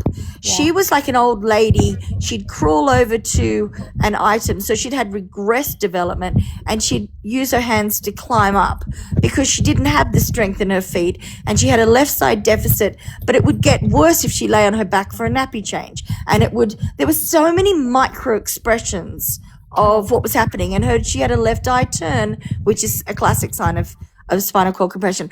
But in spite of all of that, they didn't even look at her to see what I was telling them. All they saw was me, and I'm in this industry. I was an in their view, anxious mother who was being hysterical. And I would say to my husband, you have to come today. They won't listen to me. If my husband said something, they would take note and they would explore it. I waited in a waiting room at a medical center for 9 hours. I was the last patient seen with her in a pram, and she had fallen asleep at this stage. She was 9 months old. So this was, over a year before she was actually diagnosed. And at the end of the 9 hours, the doctor said, I'm not going to wake her up. She was also sick all the time. She also was perpetually sweating buckets. And then the doctor got angry at me and said, what do you think is going to happen? She's a child. Of course she's going to get sick. And she sent me out after 9 hours. And that was over and over and over. By the way, at the time she was diagnosed, Dr. Savinch knew immediately, listening to me. She assumed neuroblastoma. She assumed it was intraspinal, and she had spinal cord compression. And by the time they diagnosed her, she was put on life support within the screening, the MRI room, not MRI, sorry, CT, and she was medevaced, and they said she had 48 hours to live if she didn't respond to the chemotherapy. So she had to be on death's doorstep in spite of 2 years of a mother advocating for her child who could not advocate for herself, and the medical gaslighting across all modalities in every country that I work with, in all of my career has looked the same forever. And I'm sorry to diatribe through this entire thing. The women are but that's dismissed so common, and Shane. ignored. So common. And what's striking me about your traumatic story and you know, power to you, Shayna, is when I look at Lindsay, I get a feeling, I could be wrong, do you all feel this? Yeah? Shayna, luckily you had that tenacity, although it was, you know, horrific. Yeah, she was out of she Lindsay, had nothing left. she had Yeah. nothing, and I would have She was felt that's why she mentally and kept physically going. exhausted. But I also mean, as we've a been nurse, though, because it's her industry, we all know in this industry that you have to fiercely, as a female, fiercely advocate for yourself Yeah. and not yes, allow gaslighting. yes. And then go and get a second, third, fifth, and in my case, hundreds of opinions. You have to be So very, very assertive, and I can't see Lindsay being that. That's why she was, you know, I kept agree. going up. And also going back to the forms, somebody made a really interesting point, which is you're quite right as well. When you are seeking psychiatric help, again, when it's a mother, I know that I've had therapy and I had a very traumatic birth. I'd always be thinking, will my child be taken away? If I really share the truth about how I feel, what's going to happen? Will they call in social services? Because in the UK, it's very, very quick and fast and Yeah. brutal and And swift. also, they're all mandated reporters, so Mm, do say that. You mm. know, oh, it's just, yeah. I mean, after I had my Yes, it's last, the men in their life mm, that they're worried. Husband, they're going to take my kids, tell everybody I'm crazy. It's going to be documented. I can exercise. yet the courts will continue to the courts will continue to send children back to reported Yes, abusers of the yeah, children. PDFers, but Yeah, not a even though mother the who's mothers have saying said, psychiatric help. Yeah. Happens a and lot they'll say, in our no, country. you're being a manipulative woman. You're, Mm. you know, weaponizing the kids It's and parental anyway, girls, alienation. yeah. girls, Butterfly, I think, wanted to say something. She's up now, so Okay, Yeah, I'm I'm gonna go muting. anyway. Night, everyone. Take care. good night, Yasmin. Sleep well, See love. yas. Butterfly? Oh, she's muted herself.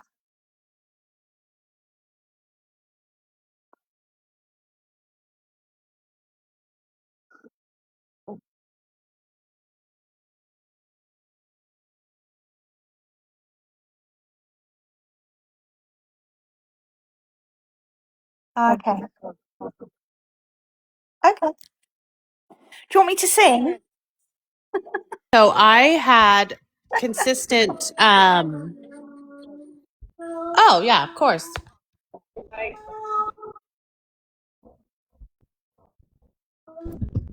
I bet you got tore up, huh? Whose panel were you on, my love? I didn't hear you. Oh, he's gone. Oh no.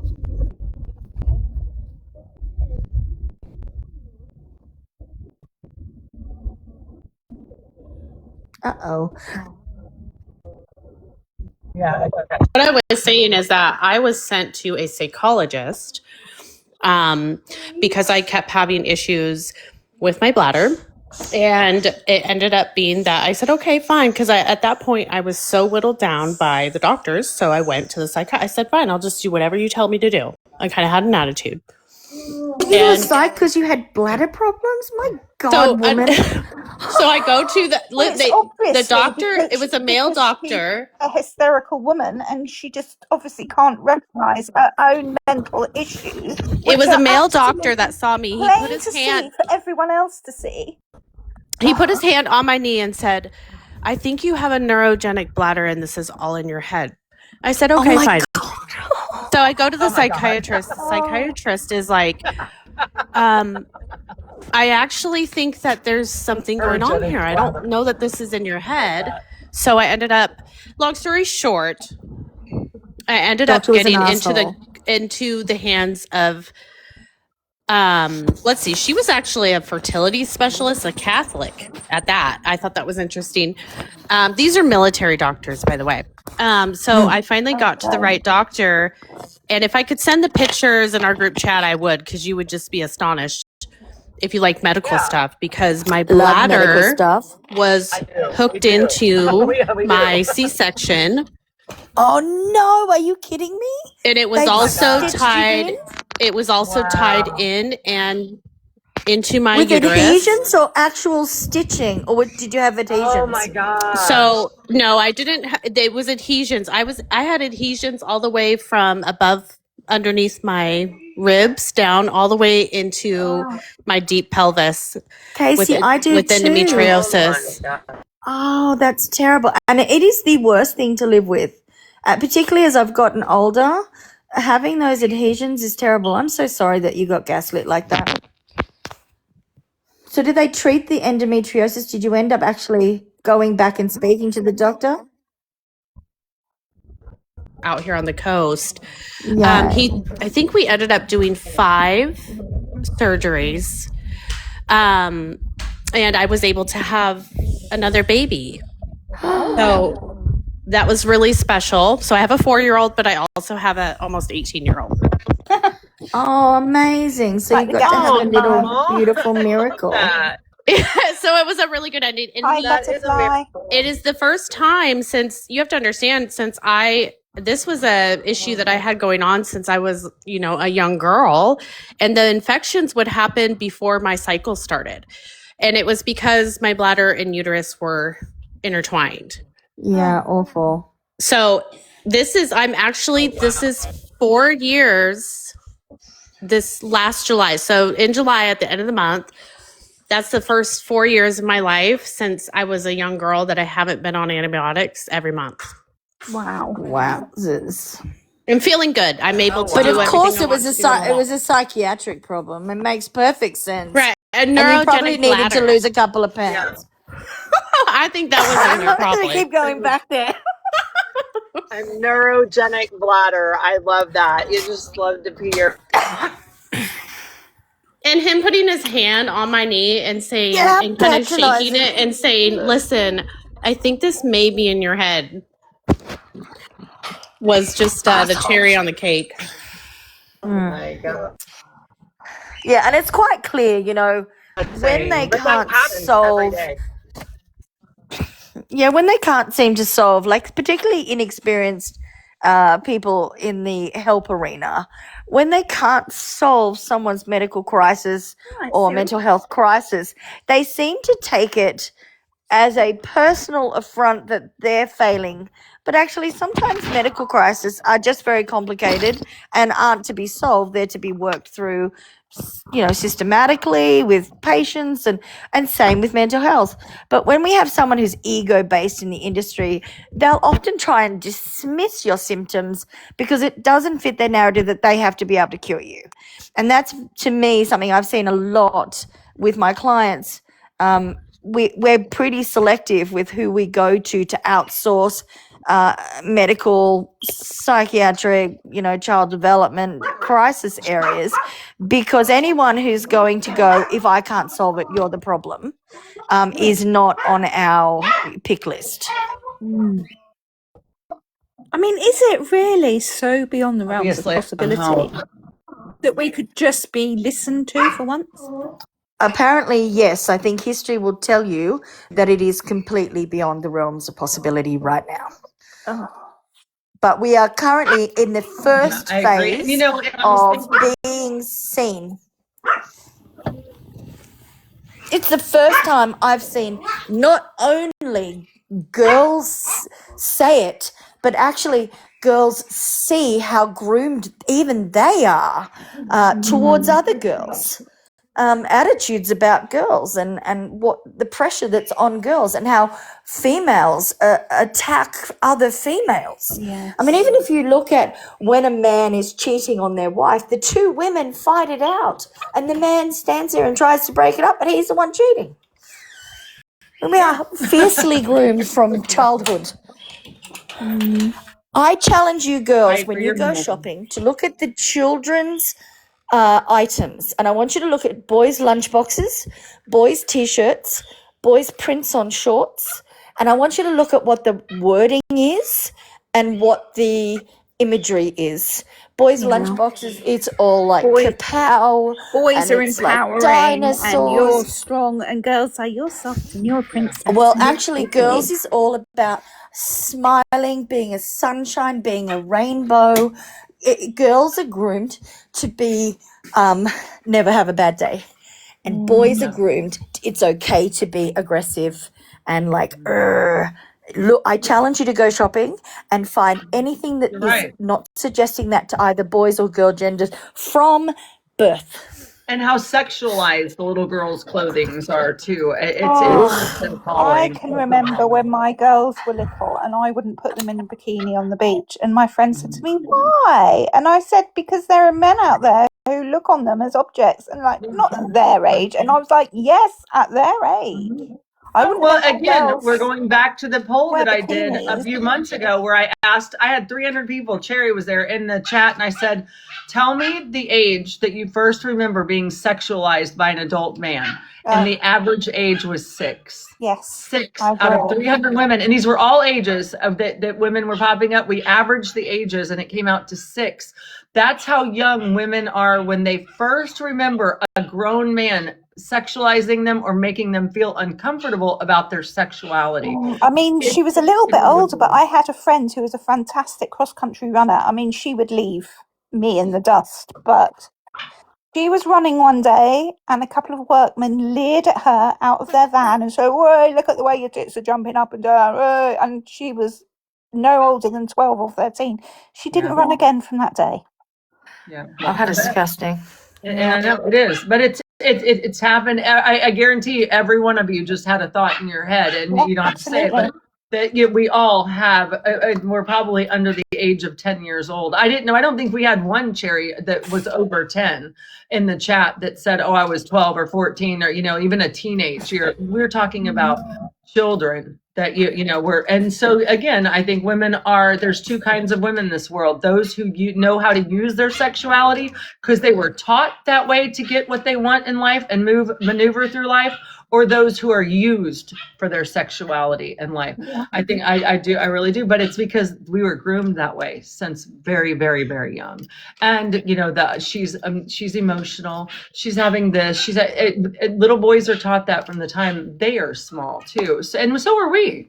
So are we. How many times did your mom go, "Are you on your period? Are you having a bad?" I mean, even our own mothers did it to us, and I hope that we're getting better at that. To be honest with you, that But we're then not. again, there is the flip coin of that boys aren't allowed to be emotional. Now, I've got two Right. older girls and a boy, and I've always said to him, "Listen, dude, you live in a house of women. We're emotional beings, and so are you." Mhm. Yeah. And little boys should be able to. I think we need to teach Yeah. them.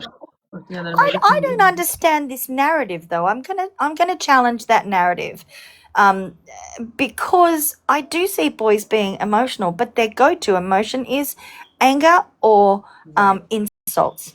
Yes, but I do suspect, and of course this isn't an academic study or anything, I haven't done a prolonged research into this, but I would suggest that maybe it's these boys that were told, "Oh, boys don't cry," or "Boys don't show emotion." I think everybody should be free enough to say, "Look, I'm feeling X, Y, and Z about situation A, B, and C." Yeah. And a lot of boys and young men do have the mentality of, big boys don't cry. Right. I think it's our job to change that. And I do want to state this.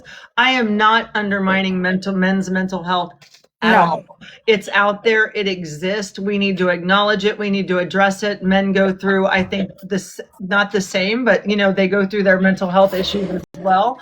And I don't think it's talked enough near as much as it should be, men's mental health. So I think it's something that we also need to address, mental health in general, and the medical gaslighting. Look, I work in medical every day. I have many, many patients, and I have to advocate with doctors for all day, every day, because they don't do the right thing. And I'm not a doctor. I just play one on TV, but I'm smarter than half of these doctors. And I'm like, look, we have to do this. And we need to do that. Because it's just sometimes they're just so aloof, or they just, throw medications and do this and do that. So I think the whole medical industry needs a good overhaul. I don't know. You know what I mean? I know that we need some change, and we need to address these issues all across the board. I don't want any men in the chat, and Adam or any of them, to feel like we're just bashing men and that we don't acknowledge that you all One have of the your most, but own. there is definitely a gender issue Yeah. that I has to think be addressed. one of the most harmful things, and I see a lot of women saying this, is, oh, boys will be boys. Right. No, they That won't. My boys. annoys the SH1T out of me. Rachel saying she had episodes of paralysis and was told she was weak-minded and was Oh, stressed. Rachel, Did they tell you to lose a couple of pounds too, Rachel? All you needed to do was just bloody Did they pull tell you yourself your blood together, work looked woman. really good? Oh my God. So The couple of awful pounds what thing women just have keeps to killing me endure. because you're spot We're on. laughing because of the horror of it. I agree. It's like nervous laughing. Like if we don't laugh, It's we'll like, literally end up in the Jesus. nursing home. What is FND, Rachel? Can you clarify that, Dal? Yeah, I don't know what that is. Also, did you guys notice that they're filtering really bizarre stuff? Like Shane had Yes. just said, "How are your babies?" to somebody, and I had to go in and approve it because it was censoring it. It's been doing that ever since we've been on the Lindsay trial. And not trust me, I've been in the Gypverse Ah, with of Gypsy course, Rose, and they Rachel. don't Yes, filter yes, like yes. they're Oh, filtering right Rachel. now. So Go Rachel crazy. had functional neurological disorder, but it was weak-minded and Well, stress, but and she honestly, needed to lose a couple of pounds. Rachel, Take a does pill. this mean God. that you can't scrub the floor and cook dinner anymore?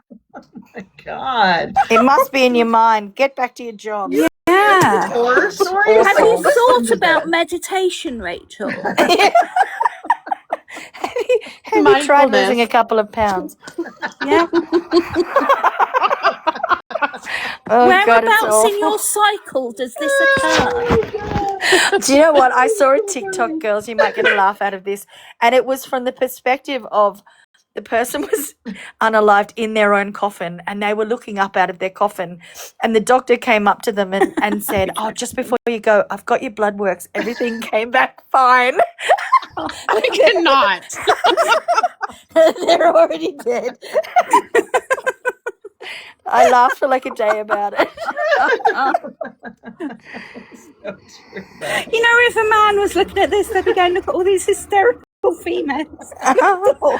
It's pretty like, God, it's Rachel so was having emotional. seizures. I'm sorry, Rachel. This is the most unfunny thing I've ever read, but I can't stop laughing because she was having seizures. And she was told she was weak-minded. Oh my God! Oh, darling. It's stress. Oh my God. Well, poor Casey. Rachel, I also like, want you to whole have a little uterus look at tied who to her you rib answered, and then you cage. said you feel her. Oh my God. Have a look at her name, and then you Yeah, said you feel I'm her. You your, might want to rephrase.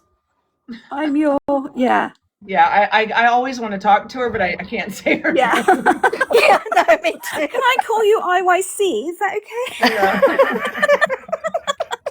It's awful. I the gotta say, gaslighting I'm that you nobody's get. C. Who Get just that. snorted? Who let the piggy in? We're on a panel where we're literally all That's nobody's why. C. I mean, Jesus. Okay, Robin. Oh, Robert, that's a lovely name. I love the name Robert. Thank you. That's so much better. I've been wanting to address you for like 4 days. Yeah, Oh, me that's too. so funny, ladies.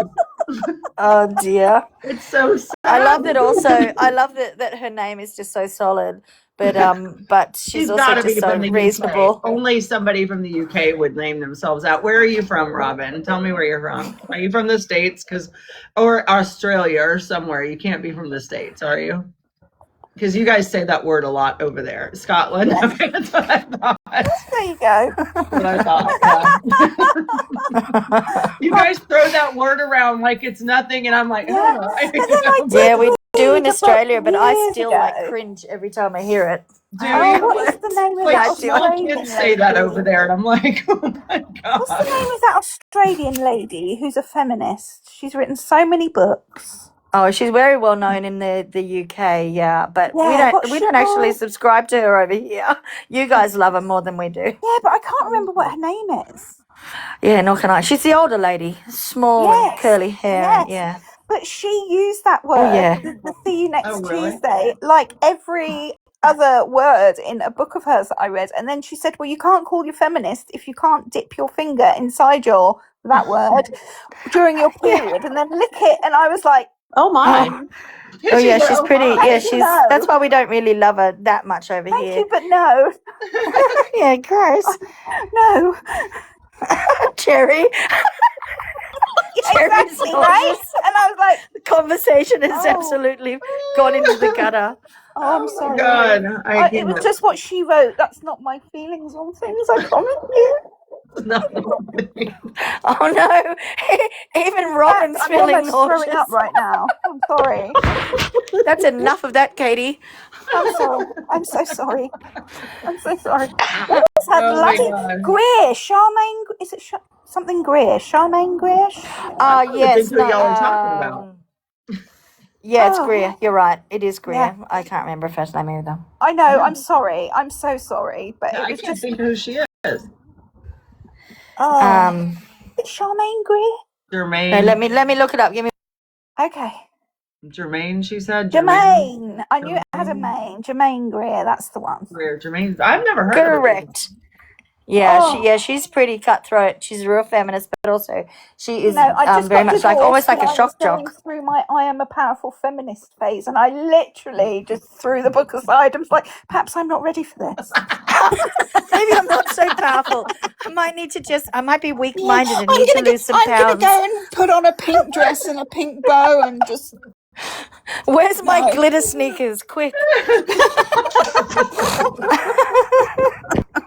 Wait a minute. Let me out. Oh, Oh, that's my so funny. God. That's killing me. no, she doesn't, Robin. No. She doesn't get a phone. She doesn't have any outside contact, particularly on the psych ward. She doesn't have anything really. And she's on 24-hour watch as well. Sorry, Cherry. I don't know. Maybe, I don't know, stick your finger up your bottom. Katie, you're really pushing the boundaries today. I aren't know. you, babe? I'm You're so right sorry, up that but envelope I'd just say that wide was more of open. a masculine trait. I don't know. I'm dying. I mean, you have to. Actually, Katie, I'm pretty game for that. I might do that. Okay, Cherry, And which TMI. leads me to another subject. Why is it that the men's G spots are up their bottom? This is why they spend This is why they spend so long in the bathroom, ladies. And it's why they're all closeted. Yeah. That's right. Oh my God. Ah, Well, Adam, dear. I knew it. I knew he was coming. We're talking I about was your worried mangina. like an Okay? hour. He's been hiding like way in the back. And then he's like, We're talking what? about manginas now. That's a what? I bet, you know what, when I first joined this panel, I bet people were thinking, oh, look, this English girl, very prim and proper, bit of a Mary Poppins, and now I'm like, yeah, just stick your finger up your bum. Oh, poor Adam. Take note, Well, I Patrick. asked Adam, I said, hey, your sister needs some help. Can you put your thumb up my butt? Cherry got censored for that. Your butt, you Oh my kinky God, thing. I'm dying. Oh dear. Yeah. So are we surprised that Lindsay was completely gaslit medically? Absolutely not. That everyone was like, oh, she's hard work, I can't solve her. I'm just And going to fob Patrick her off was to someone taking else. such big steps back from her, he was almost out of that house. Yeah. Oh yeah. I do wonder if this event He was had not emotionally happened- out of the house. He was in yeah, someone he was else's bed. disconnected. Yeah, Disconnected. he was so disconnected, and I just, and I bet you anything you like, she was running around trying so hard to please him. Yes, I agree. And she couldn't be seen. There's a syndrome Because for that's it, and it's what we do. glass mother syndrome. Is that what where, it's called? Glass mother. It's syndrome? called glass mother syndrome.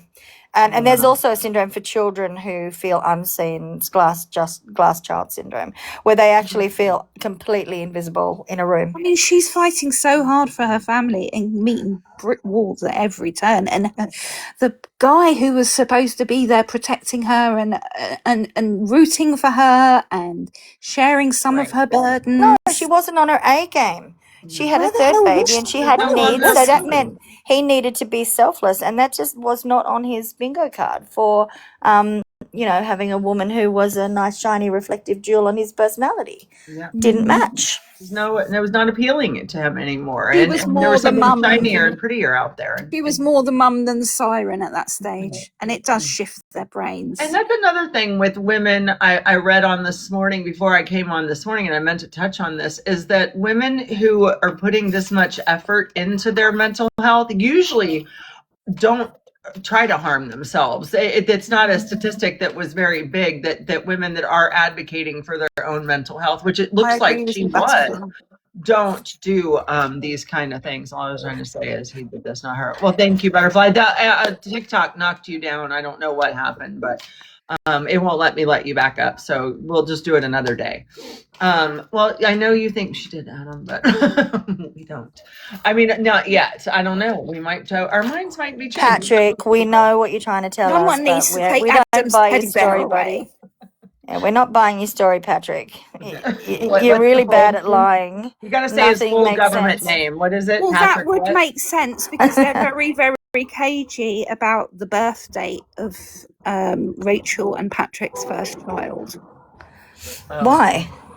Because that would lead to Oh, of people course. knowing Of that he course. started relations with her whilst he was still supposedly fully in the marriage with Lindsay. What if she was pregnant at the time of these? What if the side chick was pregnant at the time of when all this happened? I think she either was or she'd had the baby shortly before. Yeah, I'm No, gonna find that out. I'm gonna do a deep dive into that in the morning before we come on. I need to know how old, because she's on baby number 2 right now. Yeah. So She is. 3 years. It's only been 3 Well- years since these children were unalive. Well, I'll tell you what, I hope to God she doesn't get postpartum depression. God forbid. God forbid. What would he do? Really, what would he do? Nothing, because he did nothing for Lindsay to advocate for her either. We're having coffee. I No, think because you're she's married to gonna your side have- chick now, Patrick. Yeah. She will have an epiphany that this is what Patrick put Lindsay through. I know it. I know this. Who will have an epiphany? The new wife. The new wife. I wonder if she's seeing all this At some too. point, I wonder if she'll see it. Yeah. It's funny, if my girls are here tomorrow, like I think they will be, I'm going to ask them in front of y'all, what's the one thing I always told you about getting married? And I always told my daughters, don't ever be a first wife, be a second wife. Because the first wife is always the one that gets treated like there's always a second wife, and they're perfect to the second wife. Never be a first wife, be a second I've told my daughter to God make damn it, no why didn't I meet you efforts. years ago? I've told my daughter to be hotly and continually pursued, to make no effort, that allow them to create the relationship that you need. So in terms of like they're booking the dates, they're planning ahead, they're thinking about what you like and what they can do. Don't be the one, because women very easily can fall into building a relationship with a man who just goes along with it and enjoys everything she brings to it. And it looks really nice on the outset, but as soon as you have a bad day and that falls apart, that's when you get this discord between that man and you. Marry because a you've man always who's been the one that had to be on the kind A and has game. moral fiber. I think that's Right. Well, all my children ended up being gay except for one of them anyway, so it's been perfect. But it's I not did fair. tell I them, always wanted a gay one. like all of them are, except for my youngest one. And they've I got always great wanted a gay partners. I'm one. so And lucky. who gets the gay one? My sister. I've got 3 of them. Would you like And to borrow she made one? a special journey all the way from Kent up to I almost live in Wales. Okay, that's a long journey. And she made a special journey to see me, just to tell me that my niece was gay. And I sat there and I said, I know she is. I've known she's gay since she was about 18 months old. Did you not have any clues? There's my 2 dressed up as Tinkerbell and Cinderella. And there's her daughter Katie, also another Love Katie, it, yeah. dressed up as Woody from Toy Story. Right. Yeah, I they're think all we fine. also need to raise our girls to know that the end goal is not to become, a housewife. Right. It doesn't have to be. You can choose a life of travel and enjoying your career and having an amazing life. You don't have to have children. And So, you Well, know, it's that you don't. biological clock thing, isn't it? You get to a certain age when you're a female and people start literally saying it in conversations. TikTok, hurry along. If you notice this new generation, though, and I don't want to sound old here, but the 20-somethings right now, they're not doing Oh, it. yeah. They don't want any No, part of it. And no. and all my kids are in their 20s except for Liam. He's only 16, and 30s, like early 30s, and none of them want Oh, any he's part got of time to be gay. it. He's got a girlfriend of 2 years. The other one's never had any. So yeah, he's all boys. And who knows in this family, but it's like none of them, these 20-somethings, want anything to do with marriage and kids. Like this whole generation, I feel like we're going to end up on some kind of weird, like, census here with lack of children, because they don't want kids. And I don't blame them. Like, I think we were all conditioned, like, you go to college, you get married, you have kids, and and that was kind of. Jen, I'm going to be so. hopping off, but I just wanted to make one last statement is, after this, no matter what the outcome is, I think that we have a great group of people here that care Agree. about women's mental health and how we should go forward with this. And I think that we should start advocating for that. And there are so many ways that we can do that. And I'm going to start researching that because I feel like even if she's found guilty or not guilty, I think that we need to advocate. And I'm going to look up ways that we can help Well, do Shane so. is an advocate, so we've got the perfect person to Yeah. help guide us. And here she's been doing this for 30 years all over the world. It's amazing that she's got this kind of knowledge. And I feel, and I said this yesterday, I feel so lucky to have the women on this panel that we've had, and to bound y'all, because first of all, I enjoy smart, educated women who can have conversations. It's enlightening, and I'm listening. I want you to know I'm not just here talking, I'm listening to all of you. And I feel I'm like learning too. I I'm appreciate perpetually it. learning. At no point do I ever think I know anything. It is, we have to be, person. we really Good have night, to be ladies. I will like see you a, guys what do in you our call chat. it? A Frankenstein. Oh, bye, Cherry. You gonna go? Good Bye, night. Yeah, I'm Cherry. going to go. Bye, I'm darling. Lady, I'm about to jump down too. I gotta Okay, Good I'll night. text you or I'll call see me you for guys in the coffee. chat. Okay, coffee. Love you guys. Bye. Bye, you Bye, guys. darling. Bye. Bye, Cherry. Yeah, Adam can be a bit annoying because he's Patrick. And so he just doesn't want to eat socks. One of the things I talk about, there's some lives on TikTok, and they talk about it's all men. But what it's all men really means is that men can't take rejection. Adam is an exception to the rule because we are at odds with his opinion, but he has not been angry or hated us. But generally, if you reject a man's opinion, or if a woman says to her husband, I'm so tired, a man invariably over the last 30 years will say back and snap back at her something like, but don't you see how hard I'm working? So they will take everything personally. So much And- of women's labour is unseen. Yeah, so men will take things so personally that you can't be seen and you can't say anything because they take it as a personal insult or a perceived form of rejection. Yes. And so one of the things we talk about is, is a man able to hear you without making it about themselves? Is a man able to experience someone driving, or making a mistake on the road, trying to come into your lane, and not take it that it's a personal affront to them, but actually, you just didn't see them, they're in your blind spot, or blah, blah. This is, part of the crisis that we're working on with a lot of because I have long-term clients. I take 3 monthly support blocks, and I have a lot of fathers on my books who are learning how to deal with their children triggering them all day, every day, and their wives triggering them all day, every day. I love to hear that you have male clients too. I didn't know that. Oh, I think yeah. that's amazing. I work more, my one-on-one long-term support clients are men once I've got the home settled, the baby sleeping, mum with a sense of direction in the chaos of motherhood. And one of the things I advocate very strongly for with men is that life as a parent is chaos. And so if you look at a still shot, you should have your arm around your wife, your children all nestled around your, your legs in this still shot, your friends and family around you. And there should be flaming tires in the shot. There should be paint peeling off the walls. There should be like an aeroplane crashing in the background. And you should have the biggest smile on your face because it's your chaos. It's what you choose. And we're not aiming for this perfect image of like, what society perceives you should look like. Yeah. But in fact, embracing that things don't always go perfectly and it's okay. It's not a reflection on you. And it's one of the struggles I see with men. Yeah. That and the inability to express how they feel honestly, like put all their cards on the table. Yeah. Yeah. It can take me a year to get a man doing what I call voice dumping. And so what they do is that, multiple periods during the day when they're feeling anxiety, they will just put it in a voice dump and send it to me.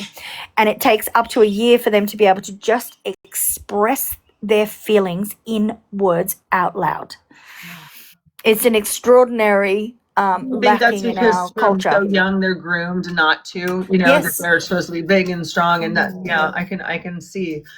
Well, and they're also a victim of the patriarchy, in terms of there's so much like don't be a little bitch and don't stop running like a girl and Right. don't be such a whiner and I'll stop nagging, and all have references to women, even the names, the slurs, like calling a girl a C word. We're referring to the literal portal for souls as being a derogatory word, even though it's a slur word for it. It's still, calling someone who's doing the wrong thing a little bitch is very suggestive that you're being called a girl and Right. girls are rubbish. Right. Yeah. And so Yeah, you're right. it's in the language. So boys are also a victim of the patriarchy because they're under the pump to not be anything like a girl because girls are perceived to be annoying, nag. If a girl has an opinion, she's a nag. Right. If a man has an opinion, he has an opinion. Right. Yeah. If a woman's forceful, she's a bitch. And if a man's forceful, he's one of the boys. Right. Yeah. Yeah. It's our job. Yeah, and if a woman is promiscuous, she's a slut. And if a man is promiscuous, he's just testing the waters before he settles down. Right. And also, I have to say, on a personal note, I find it much more offensive to be called the D word that rhymes with Rick than to be called the C word, because to me, at least the C words are useful. You must not have saw my boxers earlier, Katie. I put in the Sorry? chat. Sorry, I missed that. And my daughter gave those to me, by the way. So Oh, I missed it. Sorry. yeah, did you hear? Let me show you. This is how I felt this morning. I have to read that backwards. I'm like, Good girl. Those are my boxers today.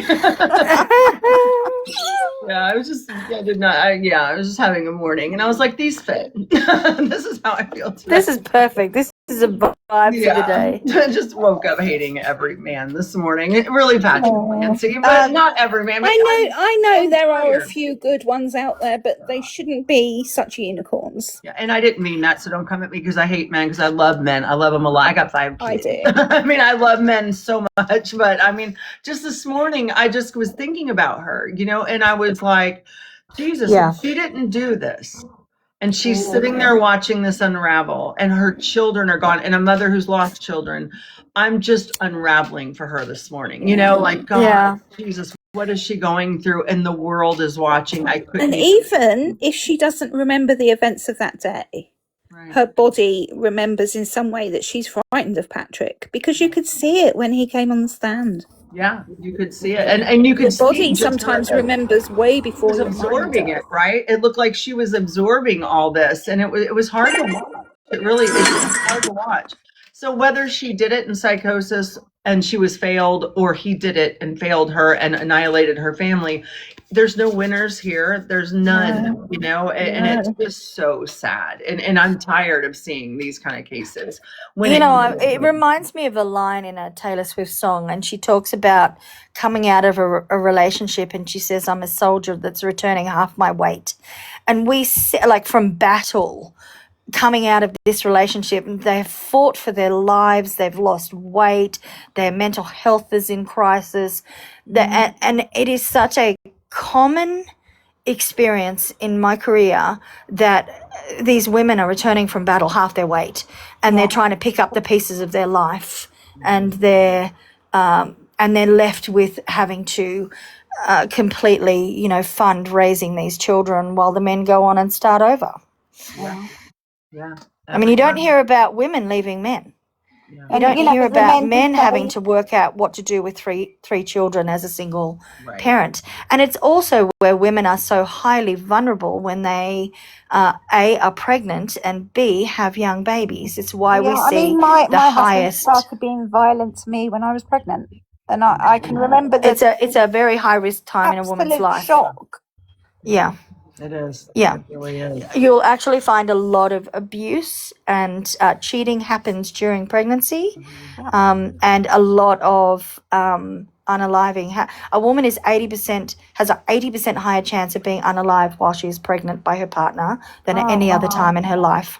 And yet that's when you're most vulnerable. That's when, And that's what we talk about if you're not on your A game, because what it looks like is you know, societally, men move from having a mother to having a wife, but women move from being a daughter to being a mother, extension of a mother with their partner, and then they actually become a mother, and the men's noses are out of joint. Adam has some news. What's the news, Adam? I need to know. Come on, Patrick. What have you got to say? Rachel, I agree. When I found out my husband was messing around and I had solid, irrefutable proof, I'd had my first baby and I literally stopped eating for 2 weeks. And then when he saw me after that 2 weeks, he went, "Oh, wow, look at you. You're looking really quite sexy." And I was like, yeah, because Yeah, I've not returning half your weight from a war. down Isn't that gross? because of what you're doing. Disgusting. Look how good you look because you've lost a few pounds and during the most stressful time in your life. But now, I just want to punch him. I just can't No, help on it. payday, I used to have to literally nick his bank card, go down to the ATM on the camp, which was about 1.5 miles away, all way before the birds started singing, just to draw out £100 so that I had enough money for like nappies and the other accoutrements that you need for a baby. Because if I didn't, I knew he'd piss it up the wall. Isn't that something? Just so many horror stories. And then they wonder if we are jaded, why we are. I mean, we can sit here and tell these stories all night long, and do they think that we just make them up? And like the medical, the medical stories we've been telling all night. Because The we're gaslighting. hysterical After women. another. It's And just, we all need to lose a few pounds just lose a and couple of meditate. pounds. Fine. Just obsessed over being scared someone would stick my baby in the garbage. Oh wow. Oh, Well, that's that's, very specific. Oh my yeah, gosh. that is very specific. I hope that you were able to talk to somebody about that and there's no longer. This is what intrusive thoughts look like. That is Yeah. That's an intrusive thought for sure. And I mean, I've got hypervigilance and CPTSD and all that sort of thing. And I can literally, the only way that I can actually get through to therapists is, right, imagine that you're walking down the road and you're essentially holding a big cube, like a Rubik's Cube, but on every single side of that cube, I've got a little TV screen and it's showing me what could happen. Yeah, And exactly. it's freaking exhausting. so you're a visual. Yeah. Yeah. And that can be even more frightening. And that is a theory I have, is that Lindsay's visual with her anxiety. And so her intrusive thoughts are manifested in visual representation of her fears, which is what Katie's talking about. And that's why I worry that her confession or her whatever she's reported is that she's watched it happen. He's had planted. Could it be a manifestation of her fears in a visual format? Yeah. And Which would be linked it's more to it's a ADHD. disaster movie on every screen, It's Yeah. Adam, what were you going to tell us? I want to know before I get off because I still have to do reports for my company tonight West and go Coast through all the notes. Wildflower. But I want to read the thing before I we go can't on read tomorrow. anymore. So the civil suit, because I really do want to read that before I comment on it at all. Yeah, I think it's a pressing one for us now. Yeah, I do too, because it's the only thing that people really have come at us about. Like, you haven't read the civil suit. Read the civil suit, and so I feel like there's something in there that either we need to I'm going to decipher go through it too. go through. Yeah, and I'll Yeah. highlight it so that I can put it up on the screen, or I can even put Yeah. it on here, and I'll Yeah, let's upload read through it So, together though as well, Yeah, and we actually should. discuss That's it as we perfect. go. for sure, I'll upload it onto this so we can have it as the backdrop tomorrow, and I'll highlight like whatever. And if there's anything you guys want me to highlight, let me know. But I'll read through it tonight because I won't go to bed soon. I just got to do. I tried to sit through some of the testimony today from the perspective of Adam/Patrick, our Russian basement dweller. Our Russian bot. Yeah, our bot. PPP, BB. Do we call him And- Adam? And I was, poor Adam. He really is a sucker for punishment.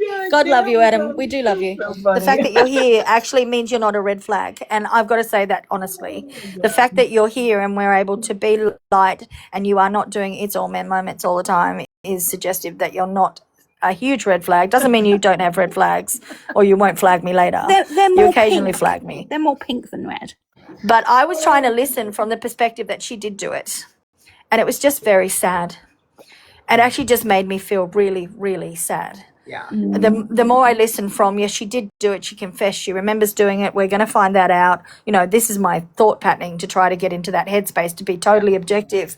And listening to the testimony was just really depressing. Yeah, it was. And but it was enlightening to hear this medical professional talk today and part of yesterday, because it was refreshing to hear that she was actually doing something to advocate for her, and she was listening. But Yeah. she wasn't the main provider, so she was just doing what she could underneath Jennifer Tuff, which was a complete competitor. So we can see how that apple, everything can just, Yeah. I truly feel that Jennifer Tufts and her lack of Yes. over medicating and lack of treating. Yeah. And just lack of like background knowledge. And that's the thing. My first book is like a doorstop, and it's because I had to include every possible scenario that would lead to a sleep crisis with an infant. And there's 70,000 combinations. And without the 2 decades of experience, I wouldn't have been able to properly provide information for the myriad of things that can go wrong. And having a lack of experience leads to that phenomena where providers say, if I can't solve your problem, you're the problem, rather than I can't solve this problem, it's too complex, I need other eyes on this case.